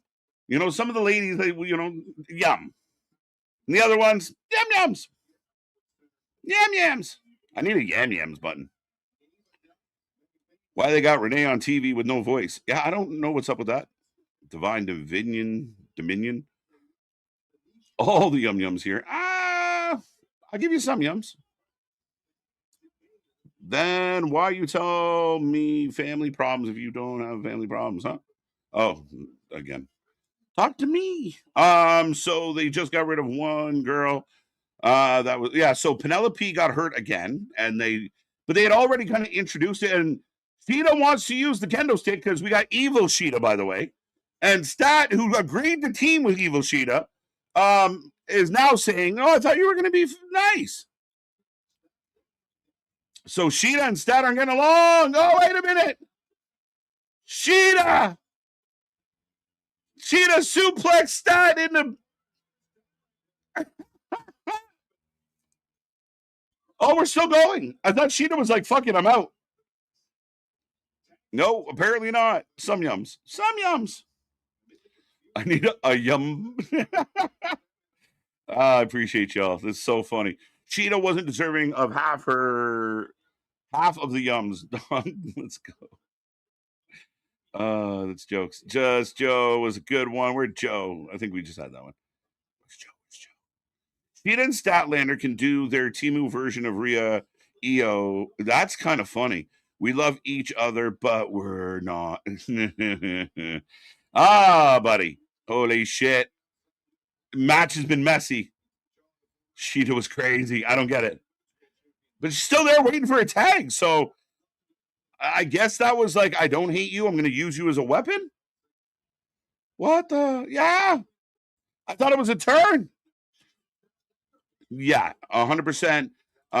Bane and Cross both play that, that big woman game where you slow things down. Remember we talked about that with Raquel? Raquel was in there trying to do all the, keep the pace up, and she kept slipping and botching. Slow down. Walk before you run. As we go to picture in picture, and there's a lady that looks like Lizzie Rain in the McValue commercial. But yeah, the D&D are in control. That is crazy and legit. Kind of right. If she didn't Stat wins the one of them gets TBS. Wait. If she didn't Stat wins, then one of them gets TBS title. No, that can't be true. That can't be true. No. Let's go. Listen to John Legend and take it slow. Slow it down. What the fuck? Super sloppy. Listen, we last night we get a lot of women. We get a lot of women working on Tuesdays, and it is the level is not even the same. In all due respect, again, I want to see these women do better, but nobody seems to be training them. NXT is miles ahead in the women's wrestling. And Tony might argue, like, this is where the best wrestle. You might have some of the best male workers, and sure, some of these, but every single one. I mean, Mariah May was your top lady at one point, and she had to work through NXT to get to the main roster. So keep in mind, anyone below Mariah May, they got a long road ahead of them. Look at Jade. How long did they protect Jade for? 6 months? Down training every day, trying to teach her how to wrestle because no one else did. Lizzie Rain could be the next Ripley, I've heard. Ooh, have you now? Her booking won't let her be, though. Oh, yeah, I bet you would, buddy. I blame John Legend music for my last daughter. Facts. That man could be guilty. Definitely got a fingerprint on it. Don't tell me about my family problems. All right, focus, Nightmare. Jesus. Nikita Lyons had a better match last. Facts.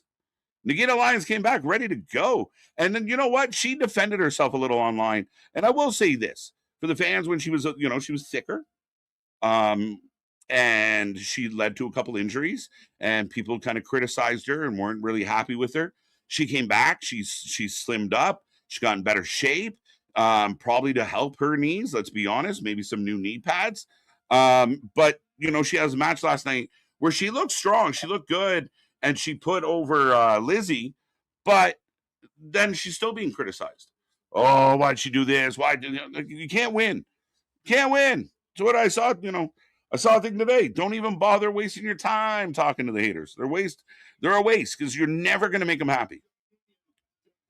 Nikita looked super lean last night. So good. Again, love Nikita Lyons. Big fan. See the potential. Her promo work and Mike's skills and stuff, again, very green. In ring was definitely green, but there was something. And there's a reason why they've kept her around, even though other people have passed her. I do believe they see some potential in her. Her looking leaner and having a quality match, putting someone else over, that is an important part of what she, her development. Can she get in there and give you a good 6 minutes? Pause. Stat takes off, crosses head. Or Megan. Megan and Lena are a great team if they can improve their ring chemistry skills. Sky's the limit. I think they're a great tag team, Rance. I do. I think they could be together. I think they're strong. I like their look. Again, they're very formidable. Two Amazons coming together. It's a tough, a tough battle if you're in the ring with those ladies. But yeah, they do need refined. They need reps. They need to be in matches. They need, don't put together the Brawling Birds and then book them elsewhere. Don't hire the inspiration and not use them. Bring in good tag teams and build a division. Tony should have a board in his office with his divisions broken down. Who are the guys that are chasing the Continental? Who are the guys chasing the fucking TNT? Who are the women chasing the TBS? By the way, did you see the revamped titles? They're looking good. She should be banned to the Netherlands, Ken. What she did was awful. Why are we sending people to Deutschland?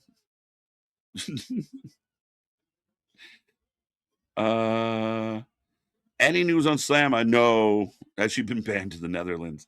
Oh, that's why. All right, this makes sense now. No news. She's got a long road.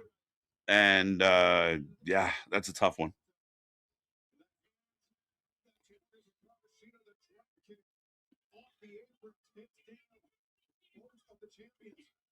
That's jokes. KJ can be selfish, but he can't just help it. Some Village and Kanye and John a Legend. Let's go. What are they chanting?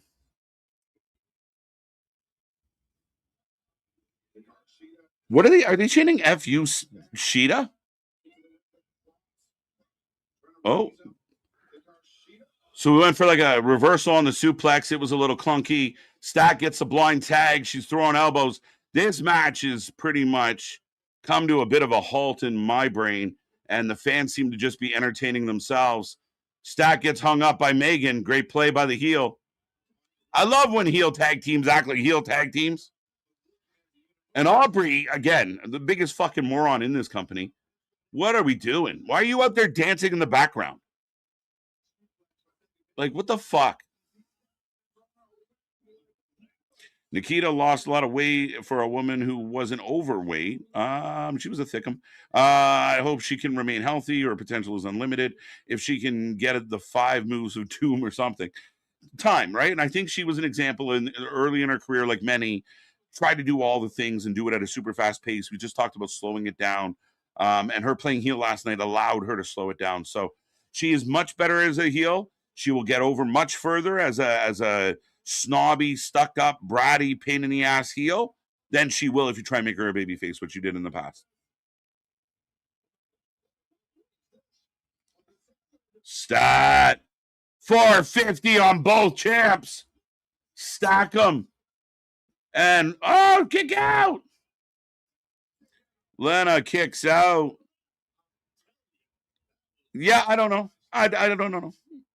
Serena G, she's there somewhere, bro. Apparently. Yes, next Wednesday is 3 hours, and then not the week after. Then there are 2 at the end of the month. So there's 3 3-hour Dynamite. Yo, Joy, you guys think I'm a fucking picnic on a 2-hour Dynamite? Wait for a 3-hour Dynamite when they're fucking doing this nonsense. The thing is, Tony Khan's going to make a mistake. 2 count. Match picking up.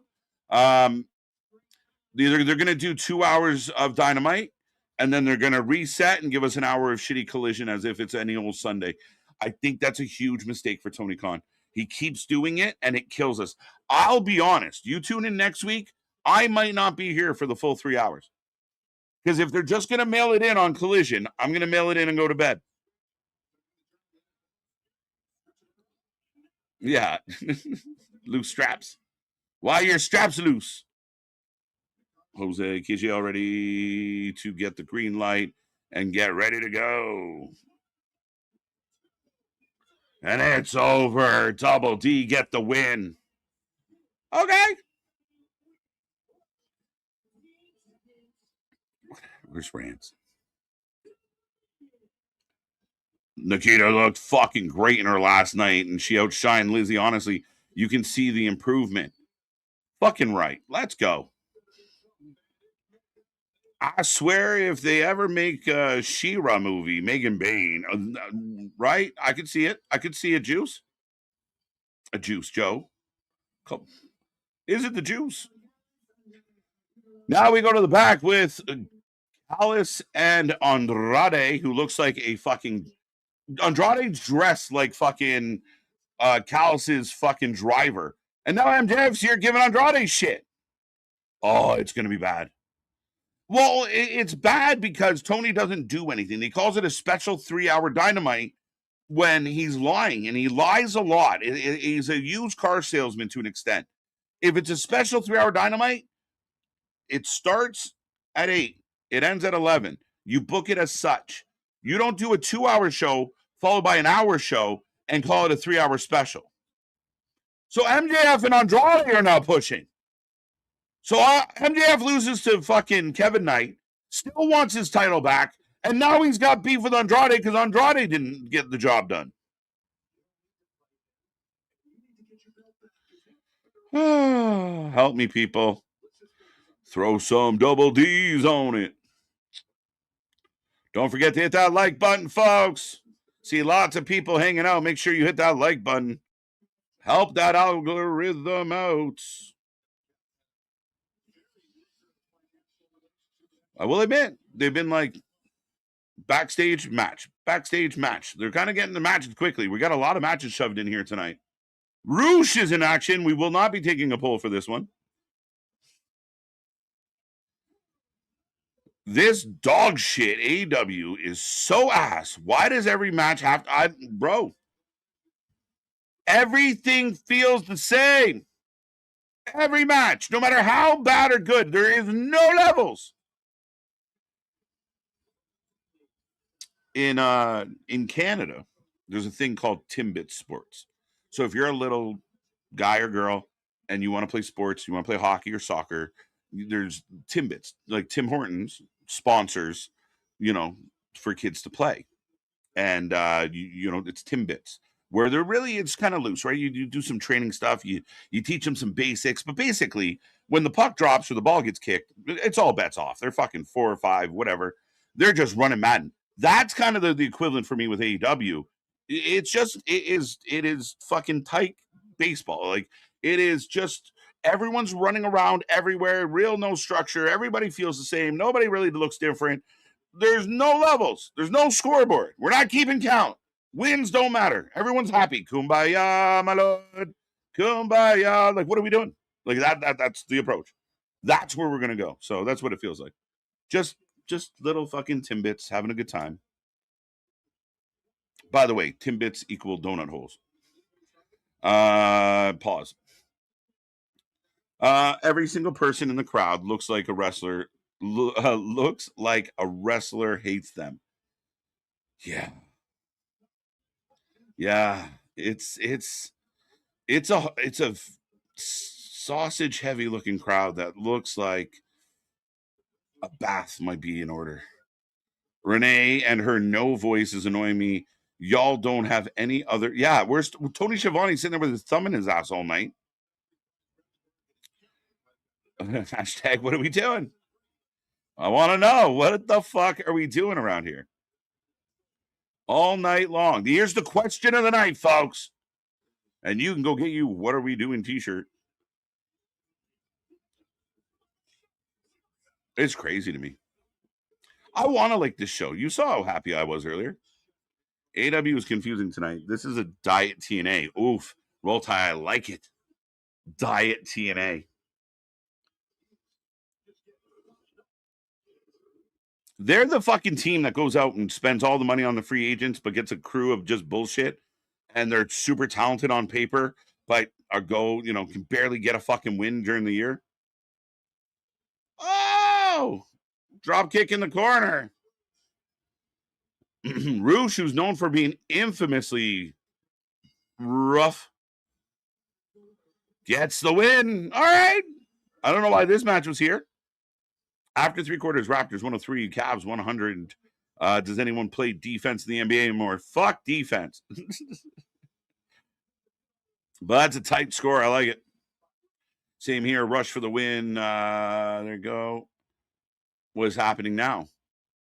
Roosh has got a mic. I have no idea what the fuck he just said, though. Can I get a yumbo yak? You get the horn. That was a very intense moment with Roosh for a guy that does shit in this company. You would think he was a legit badass. And back to I Got a Cold Renee with the Ops and their newest member, Anthony Barnes. Anybody get this? It's sausage heavy. Hashtag. Might have been your nickname in high school, bro. KJ is happy he ain't throwing anything. It's true. I mean, I could be like the pipsqueak and just start screaming at the walls, but as elevated as I get, I'm with y'all. Let's go. 2011 Lakers, right? Yeah. They're like the fucking New York Rangers back in the 90s. Oh, yeah, we'll go get Gretzky. Didn't help. Just that's what it is. Roosh is beating up a YouTuber. Was that a YouTuber? Oh, fuck. Jokes. And then he cut a promo like the baddest man in the business.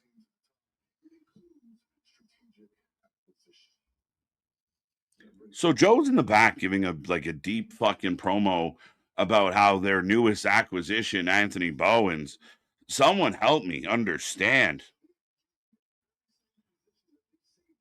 Sabres going to win tomorrow. Go Sabres, go. 100% go Sabres, go. Do not see the rest of the chat. Listen to KJ talk. Yeah, what's up with that? Mess with the bull, you get the horns. Can I get a yummy some fries? I don't know what the fuck. You just start screaming in the mic.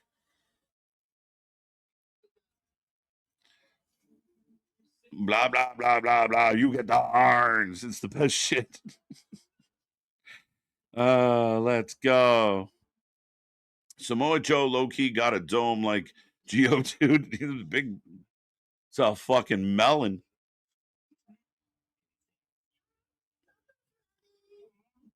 What the fuck? But I'll take it down a notch and blame me too much. Let's go. I ain't telling nobody nothing. Friendly neighborhood Samoa Joe. Yeah, this is just nice guy Joe. Joe. What are we saying? What are we even saying? Are we getting an overrun? It is 13 minutes to the end of the show. I guess we got a main event, and we're definitely going into the overrun. There you go. Main event. I will put a poll up. Darby taking up. There can't be anything else, right? Jesus Christ. So we are on a commercial break. How we doing out there, folks? How you doing? Don't forget, we're back tomorrow, 8:45. We will be live.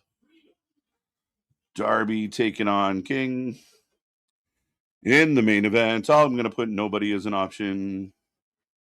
So weird night. And I said this like on paper, people will say, Dynamite is stacked. Dynamite's going to cook 4 title matches. So that's a reason for some of these matches to be longer. But realistically on paper, Kevin Knight losing didn't make sense. We knew the Megan Bain, like I didn't think Double D's were going to lose. Why would that happen? Okada wasn't losing to Ace Austin. So again, it sounds good. Oh my God, 4 title matches. But is it really for quality? Let's watch this go down title matches. Are these the matches you're hoping for? That like great to throw in 4, but know what I'd take? Like Darby Brody is a legitimate title match where you go, okay, this could go either way.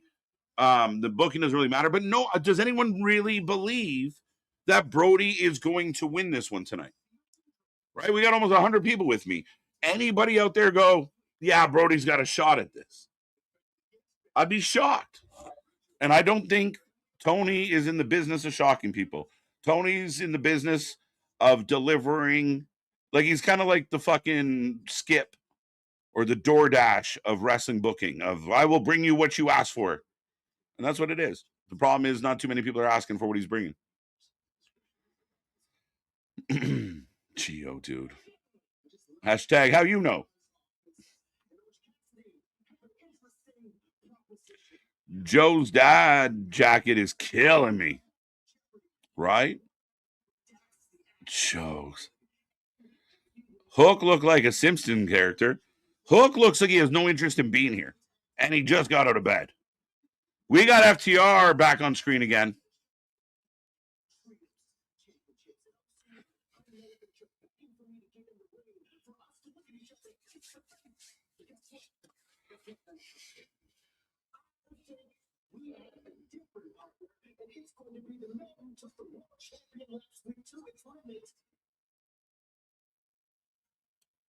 What the fuck?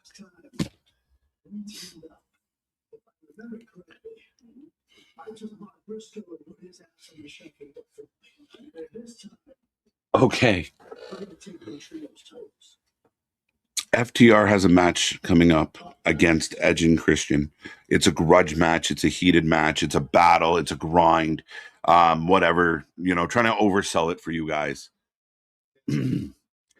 And again, just like we saw earlier with every other fucking segment of this show, you literally have the conglomeration interfere. So now they just tell us they are going after the trios title as well with the help of Tommaso Ciampa.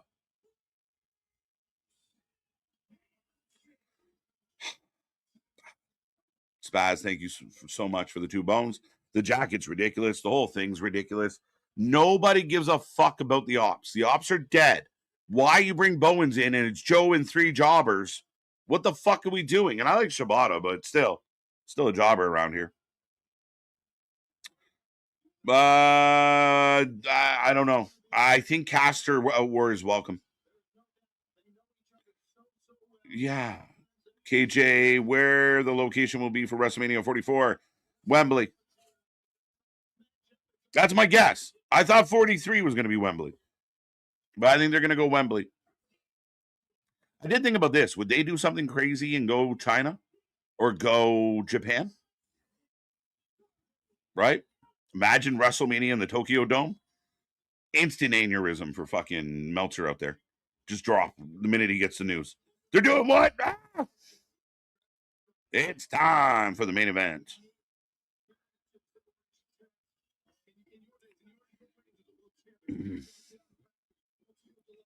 He's the one they call 5-tool player. Fucking hell. 3 title matches already and no changes. Again, they sound good. As now we're getting video of Darby and his dirt bike and his doom buggy, and I think that was that Ryan Cabrera? Who the fuck was that? Was that Alexa's ex? Who is that? Or fucking Pink's husband? Darby Allin for the win. Let's go. Max Caster, I think he's been exiled. I don't know for sure. Why did Max Caster stop rapping? He was hurting too many feelings because bad guys can't say bad things. TK, stop playing with your toys. Let someone else play with them. Jesus Christ, share a little. Figure it out. Or at least play with your toys properly. You ever watch someone do fucking around with their toys and they don't know what to fucking do? You just want to push them out of the way and be like, that's not what you do with this. But Brody King, Darby off and running, folks. 74% going Darby. So some holding on, a couple holding on that this could happen. And he couldn't rap. That was another point. Thank you, Corey. I missed that part. It's a good answer. But there you go. And MDB's also got a good point. Yeah, Britt Baker, Serena D, the list goes on. Megan and Lana shouldn't be losing unless it's to the birds. I agree with you. Build up the birds by actually having the birds in matches. Like I said earlier, like having them in a singles match, individual singles matches at Dynasty made no fucking sense. For 2 women you're trying to build up, to have them go and be in singles, it's stupid. 2 count on the Sunset Bomb. I'm hoping for a title change, but none yet. Again, sell you on the sizzle. Don't bring any steak. Turn it up. We getting Scotty too hottie?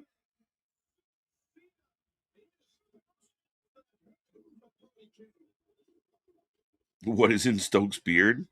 The residual of FTR. Sherry, hello.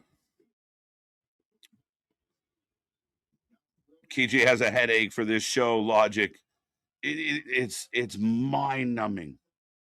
And like I said, I mean, it's not like I'm sitting here just this sucks, that sucks. I am, but that's not how this started. It's not the point. I had hoped they were going to do some cool shit and some cool stuff, but it's become uber predictable. We know what they're going to do. We know how they're going to handle things. We know why they're doing what they're doing. Everything comes off so transparent. But Darby, they're on the outside because, it's Darby. As we did a drop toe hold, Brody is rolling. I wonder if he's bleeding when he gets up. Brody is Marty Jannetty. Oof. Here comes the big ass loser, Brody, big for nothing king. I'm disappointed. I like it. WrestleMania 44 should be in Nashville. TN, actually, from what I saw, I know Nashville's been rumored. I know Nashville wants a Super Bowl. Nashville wants to fill out their new big stadium that they're building. So that should be interesting. Darby Allin retains. I just want them to do Wembley just for the online fighting of it all. I just want them to do Wembley and do 105 in Wembley and be like, haha, just take the dick and drop it on all the foreheads. Yeah, that's what I want them to do. Darby Allin for the win. Because, a lot of times we say, it's a bit of apple and oranges. And sometimes it is hard to compare this company to that company and vice versa, because they are kind of offering different things and different attitudes and blah, blah, blah. But that, to me, is a direct comparable, right?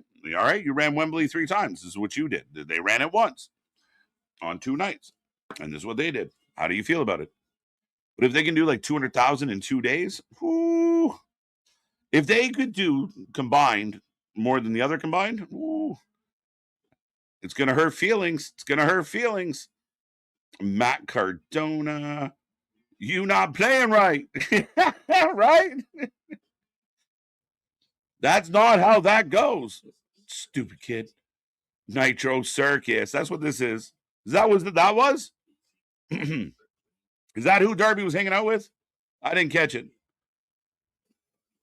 What an amazing and non-confusing show, right? Yeah, it just clear as fucking day, buddy.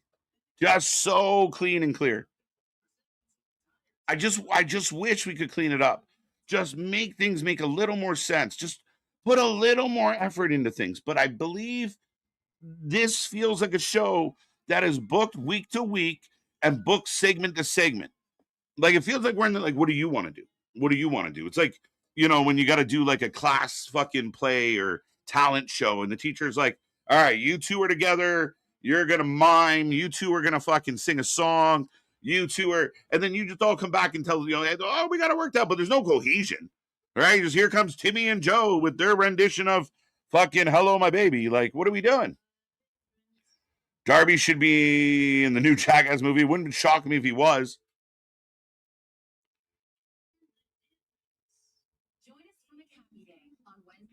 Yeah, fucking amazing. Dude, it is remarkable.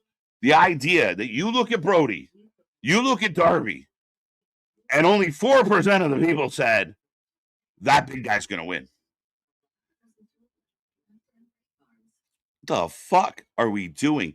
Brody King's boots weigh more than Darby, and I don't even know how they just did that. So we're in picture, and Brody slammed Darby. Darby landed on his legs under him.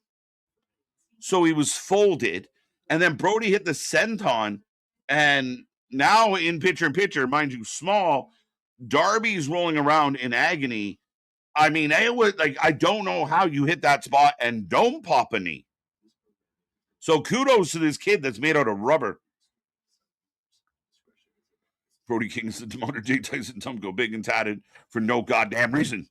I like the Tomko comparable. I like that a lot. Like, why do you look like that?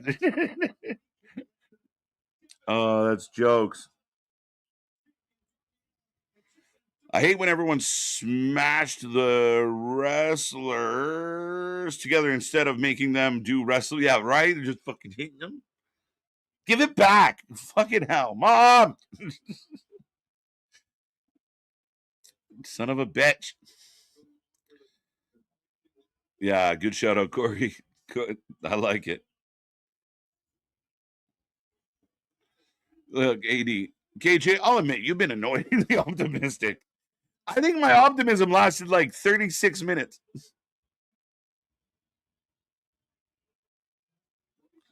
Yeah. It's rare. If this is the optimist coming out, as Kevin Knight is now in the crowd, the biggest superstar in the company, the guy getting over everybody, and now Brody distracted by Knight. I didn't even know he was there. Focus on your job. Do your work. Yes, that's the point. Every week is criticism after criticism. It really is. I mean, I think there was a lot of good things that went down tonight. And I can't give the show a completely shitty score, but there's so much on this show that not just me, but a collective of people out there don't get, don't understand, don't like. Is MJF watching on? We're going to get a fatal 4-way. But Darby's down. He gets squished. under the commentary table cover that was set up against the guardrail. Brody's up, but he's hurting. I think he pulled his fat. Zelina Vega, AEW or TNA. I don't know, because it feels like there's heat between AEW and Alistair. So I don't know. TNA makes a lot more sense. And if you want to be booked better, if you want a company to let you do like an over-the-top spooky gimmick and run it out, TNA is the place to go. If anyone out there looking for a job that has a spooky gimmick, TNA is the place to go. WWE hit and miss in, outside of The Undertaker, I don't know how good they are at it. Because some of the other spooky gimmicks didn't quite work out. And, one fell tragically short. But AEW, I think, will make a mess of it. Shut up.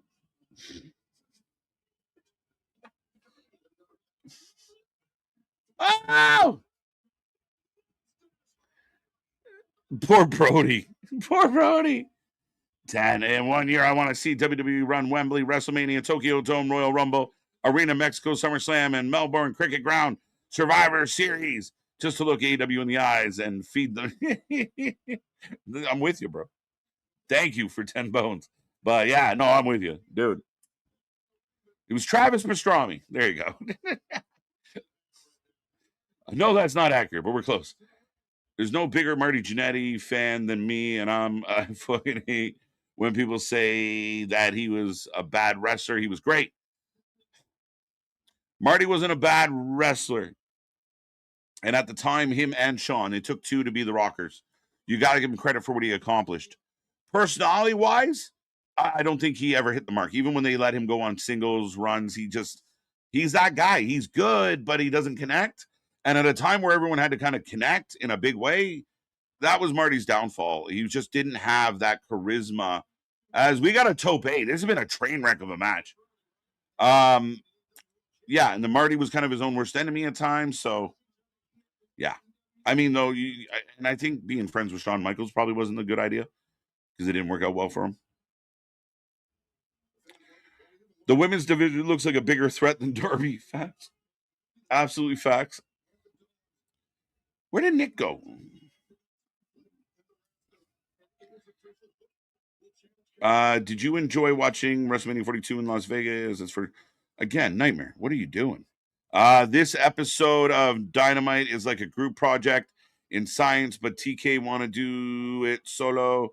And yeah, facts, bro. As Darby in the trio, whoa.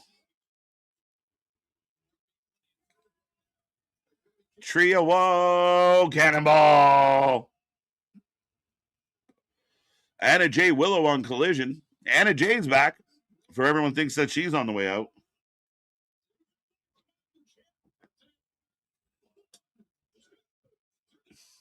Two. What do you think about Zelina Vega? Yeah, I think I answered that one. The best Brody has been booked is when he's next to a small guy. But you could build up Brody, like you could have Brody as a big, formidable foe to any babyface, right? You have a good babyface and you send Brody out. The Brody looks like he's going to kill you. But everyone's a tweener.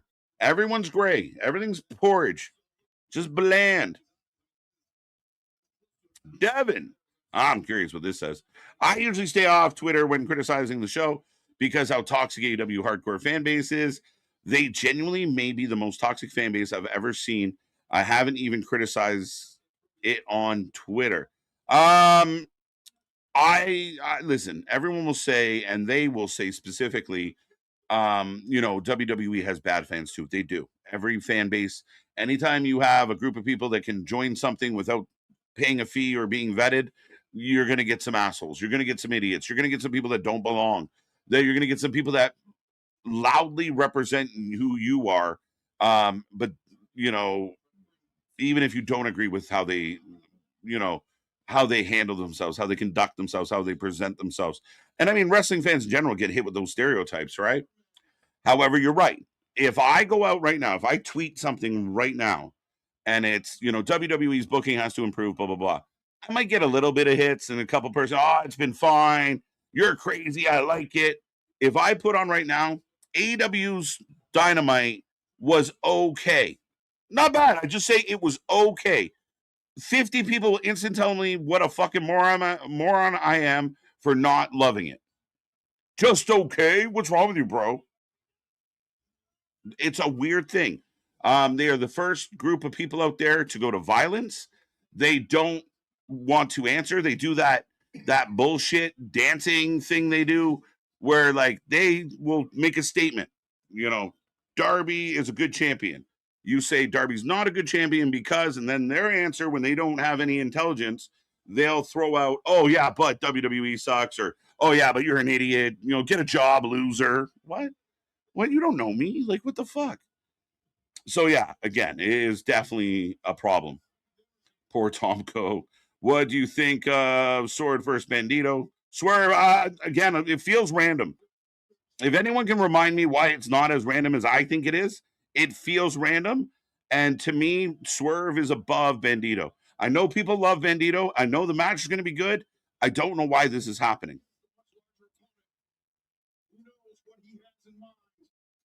See you, Kevin Knight. This show is truly one of a kind, special. Shake my head. It starts at the top. But there are going to be people that will tell us that this show was absolutely phenomenal. Because they don't care about the shit that doesn't make sense. And that's what Tony has realized. Tony, I believe, powerbomb on the floor. Brody taking all the bumps from this little bastard. Oh, wait, that's Pac. My bad. On his bike. Can Brody get in any offense? Or is this little kid going to fuck him up all night? My wife walked in, sat down, said it was Darby, stood up. Fuck. Well, make sure the wife is subscribed, reader. In 1 year, I got that one, Spazzer. Thank you so much. No count outs, no DQ, no. Again, it's this, referee's discretion. Barricade broke. One dead camera guy. Another lawsuit. Oh, no. Darby gets back in the ring. Brody's still down. Brody looks like he is fighting like another Brody. Like, he looks so beat up. It is fucking mind-numbing. He's not winning. He's not winning.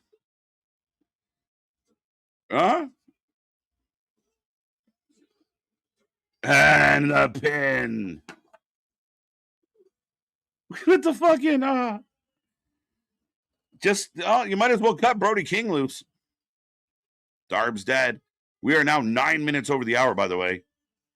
What are we fucking doing? Coffin drop. He's got to stop doing that pin because he's so small. He pulls people's shoulders off the mat. And the AEW refs are too fucking stupid to call it.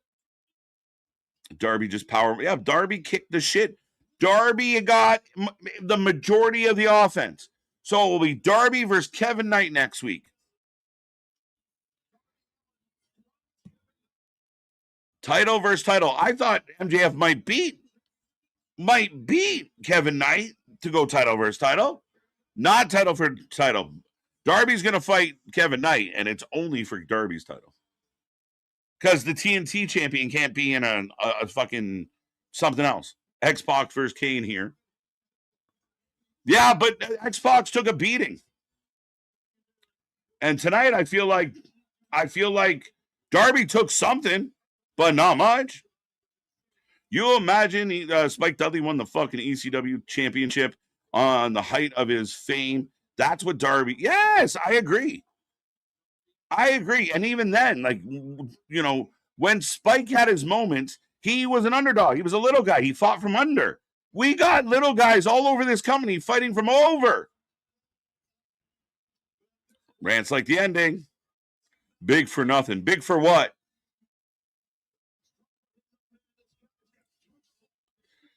Said Kiki, do you love me? Super Darby Hogan beating everybody bigger than him. Beat him clean. Goodbye. Might as well cut that guy. Darby wins, no surprise. AEW was a C+. Yeah, this one's going to be a hard one to rate. X-Pac is definitely infinitely more believable in the ring than Darby Allin. As the big stare, I don't care about Darby Allin versus Kevin Knight as a main event thing. I don't fucking care. And they keep showing Kevin. And they keep showing Kevin. And they keep showing Kevin. Where's MJ fucking F? Will Ospreay's playing fucking theater with Moxley in the cubbyhole. Kevin Knight's become the biggest badass on the show. MJF's out there crying like a bitch again. Brody's useless. Big for what? What are we doing? But, ladies and gentlemen, that is the show. That is Dynamite. That is another Wednesday in the books. We take a rating out of 10 for every single show. You out there can tell me what you liked, what you didn't like, how you feel. No, it's getting red in the face. I'm fucking losing my mind. I don't get it. I don't get any of this. And there's going to be people that are going to try and convince me that they're so good. A major televised wrestling company and your main event scene is Darby Kevin Knight. It's not good enough. It's not good enough. Again, you can say all you want. This is where the best wrestle. Not each other. This is where the best wrestle little guys and get beat. This is where the best wrestle on the opening of the show and then go away. This is where the devil sucks at life. This is where the little guys rule the roost. This is where the best try and convince you that Moxley can actually fucking wrestle. The idea that part of this show was Jon Moxley trying to teach Will Ospreay to be a better wrestler and how childlike giddy that made Moxley is appalling. It is fucking asinine. 8, 9, 10, 20, I don't give a fuck. You guys let me know. How did you feel about the show tonight? To me, this one's tricky to evaluate. And I'm going to tell you why in a second, but I want to read a couple of these. Weird show tonight, but it had its moments, though. Yeah. So that's the difficulty. And I spent a lot of, I started out very excited, very hopeful, very, eager to see this be cool tonight. It was going to be a good one. I think one thing Tony did very well tonight, not a lot of promos, very little. I don't know why Roosh got a mic. He shouldn't have never done that because he's not, earned a mic. But it was in-ring, backstage segment, in-ring, backstage segment, in-ring. So the in-ring itself was pretty good. The women's tag team match, probably a low spot of the night. Sloppy, clunky, slow, but not terrible. They got there. Again, you sell us on 4 big title matches, 0 title changes. A lot of sizzle, not a lot of steak. Right now, where you see other companies changing titles, you see other companies bringing in new people. AEW is just running back same old shit. Same old shit. Same old shit. Brody losing to Darby clean kills Brody. Darby, again, I have no problem with Darby. What they should do is get Tony Khan and Darby in a room and just watch the Shawn Michaels collection. Right? That is who Darby should be wrestling like. And I don't mean moveset wise or, behavior wise. Specifically, the small baby face that gets the shit kicked out of him and finds a way to win. Not a guy who's equally as tough as the 300-pound guy that's covered in fucking tattoos that look like he'd rip your fucking arms off and beat you with them. Tell me when I'm wrong. Show was goofy. But like I said, a hard show to evaluate for the fact that they got a lot of stuff in the ring. The main event itself wasn't bad. I don't like the outcome for obvious reasons. I don't give a fuck about Darby Allin versus Kevin Knight. I don't. Again, Kevin Knight should be taking on guys like Swerve, take guys on like Bandito, like Mike Speedball Bailey. I don't really think that Kevin Knight belongs here. Put him in mid-card shit with the mid-card title. But Darby just going to show up every week. And then if we get the bloodline 2 weeks in a row, people say, oh, the WWE is so repetitive. We're going to get Darby every week.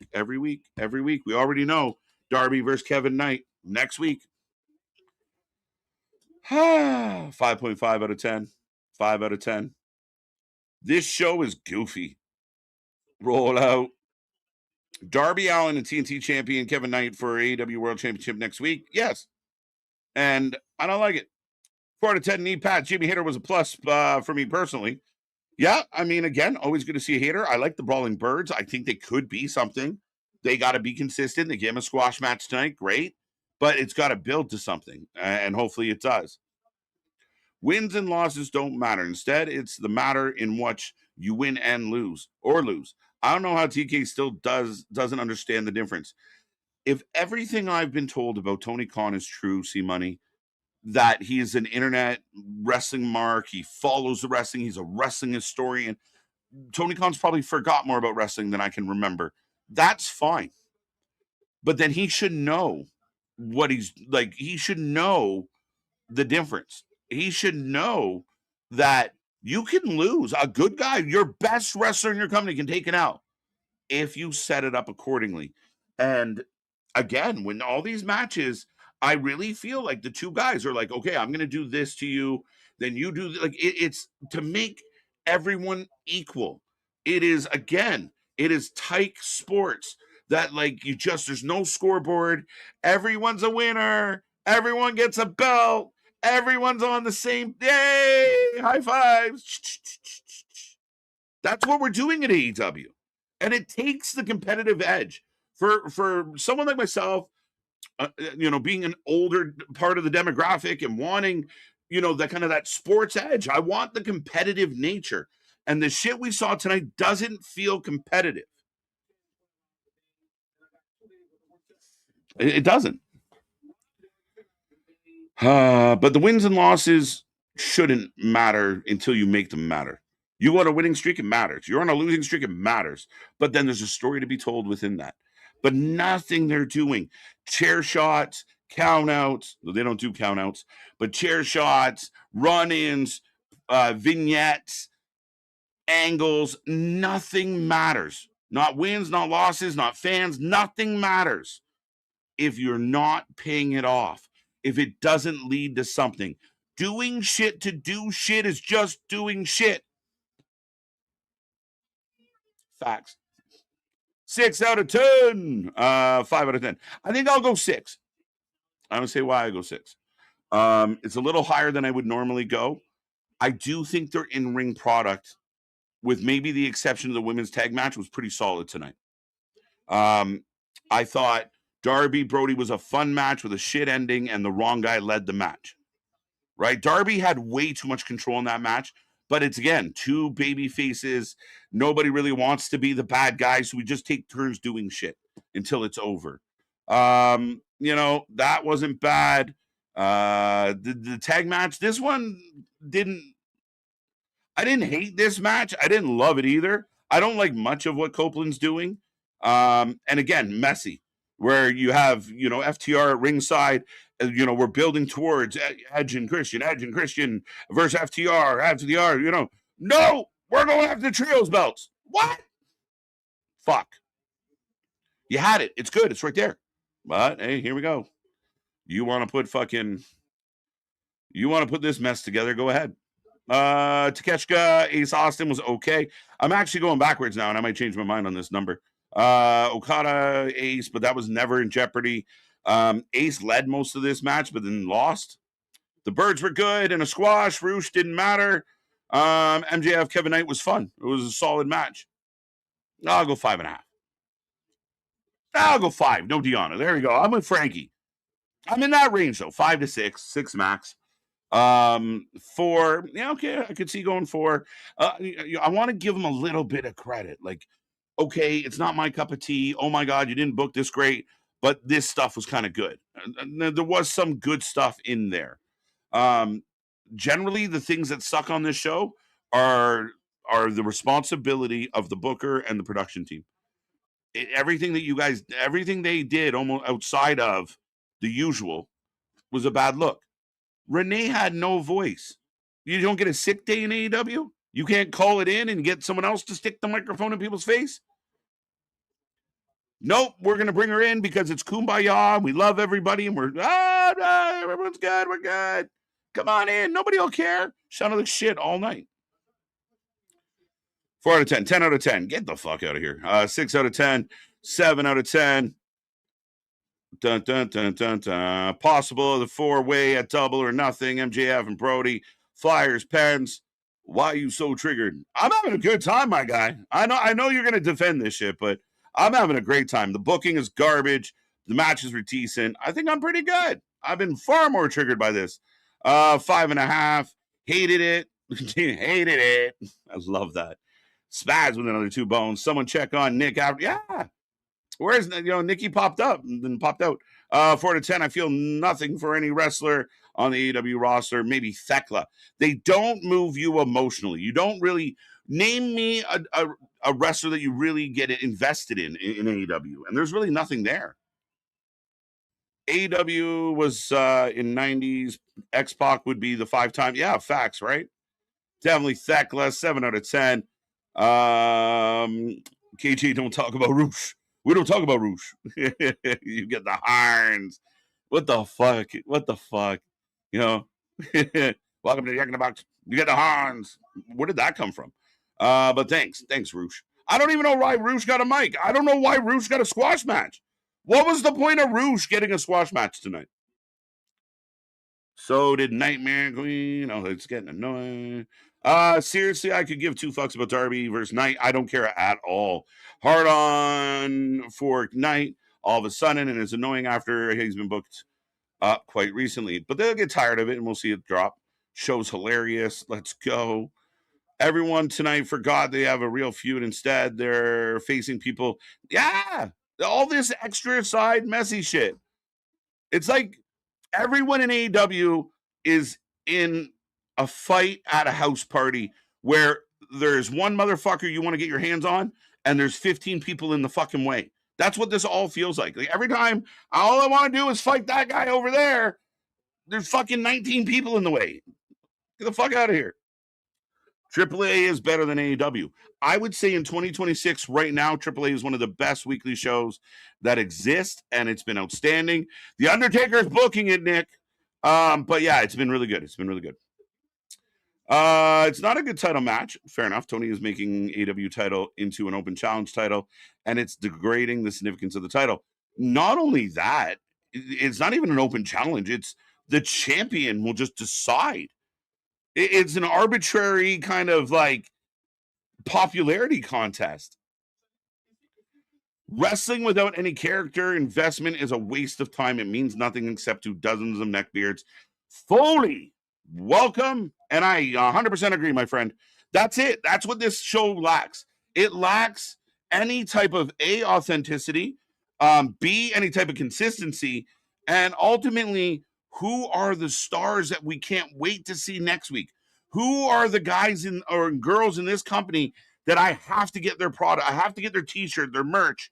What big things am I hoping that we're going to get? Like, without any of that, without investing, like, who am I really hoping? Like, Will Ospreay. Am I really invested in Will Ospreay hanging out with John Moxley? No, I'm not.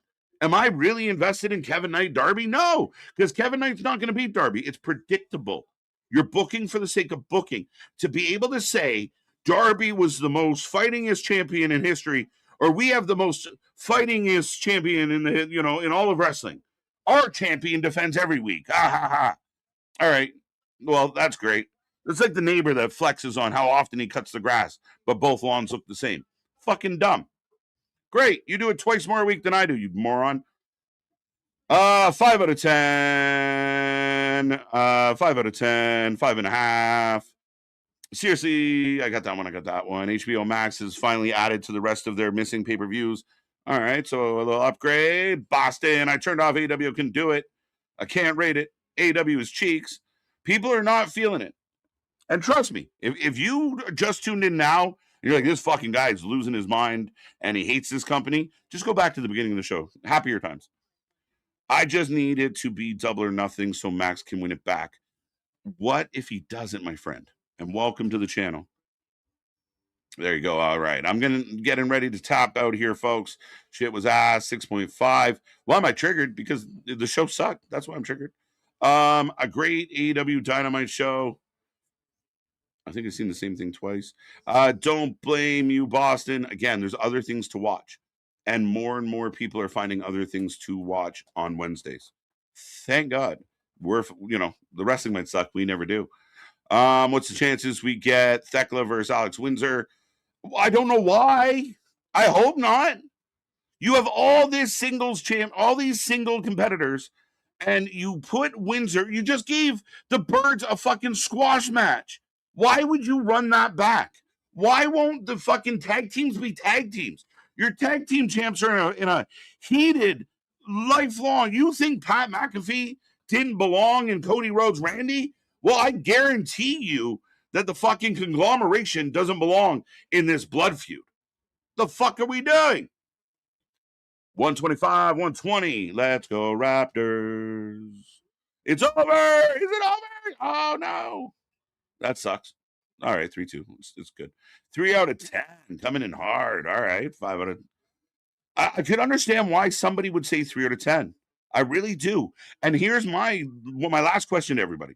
Like, with all the chaos that's going around, like, yes, the matches, when you get into a match, can be good. But is everything else taking away? Like, are we almost missing the match or looking past the match because you're just kind of like, this is just fucking stupid? 5 out of 5, 5.5 out of 10, 5 out of 10. Jamie Hayter and her muscles. If we want the memo on All Elite, just look at how they booked their 2 biggest attractions. It is baffling. And I think, Rance, I truly believe it's ego. And I truly believe it is nothing but protecting feelings. If we book MJF and Ospreay like the stars they are, Moxley and the Bucks and Kenny are going to get sad or get jealous. So we can't do it. If we book FTR the way we should have booked them, look at all the mess FTR went into to protect the Young Bucks for so long. It is the backstage politics, the production and the booking that are killing this. And anybody that wants to try and bring up Tony Khan as booker of any year, he's definitely not booker of 2026. There's about 5 other bookers out there right now that are doing a better job. Seriously, I got that one. I got that one. Thank you. All right, I'm going to get close to the door. There you go. Wrestling for life over everybody. Montreal wins. Go Montreal. I'm glad you guys find me funny. I'm glad you guys find me entertaining enough to hang out with all on my lonesome on these Wednesdays. Thank you, sir. I appreciate all your feedback on all your contribution. Same to everyone else out there. We appreciate all the comments, all the love. I appreciate you being here. Go check out our socials. Check out our Discord. Check out our Facebook. Check out all the things. We got things everywhere. We got all the things that's hanging. We got as many things as AEW has sausages in the crowd. They're everywhere. Fucking everywhere. We are back tomorrow for 8:45. It's going to be a fun night. We're looking forward to that. Like I said, the boys got some shit to get off their chest. And it's going to be a good one. Friday SmackDown. We got more live wrestling than anybody else out there. I appreciate you guys. And as I said earlier, on behalf of Ringsider Anthony, or Anth by Elegance, on behalf of Big Nick, I'm Mr. Evernight KJ White. Good night. Bye. See ya. See you on the flip side.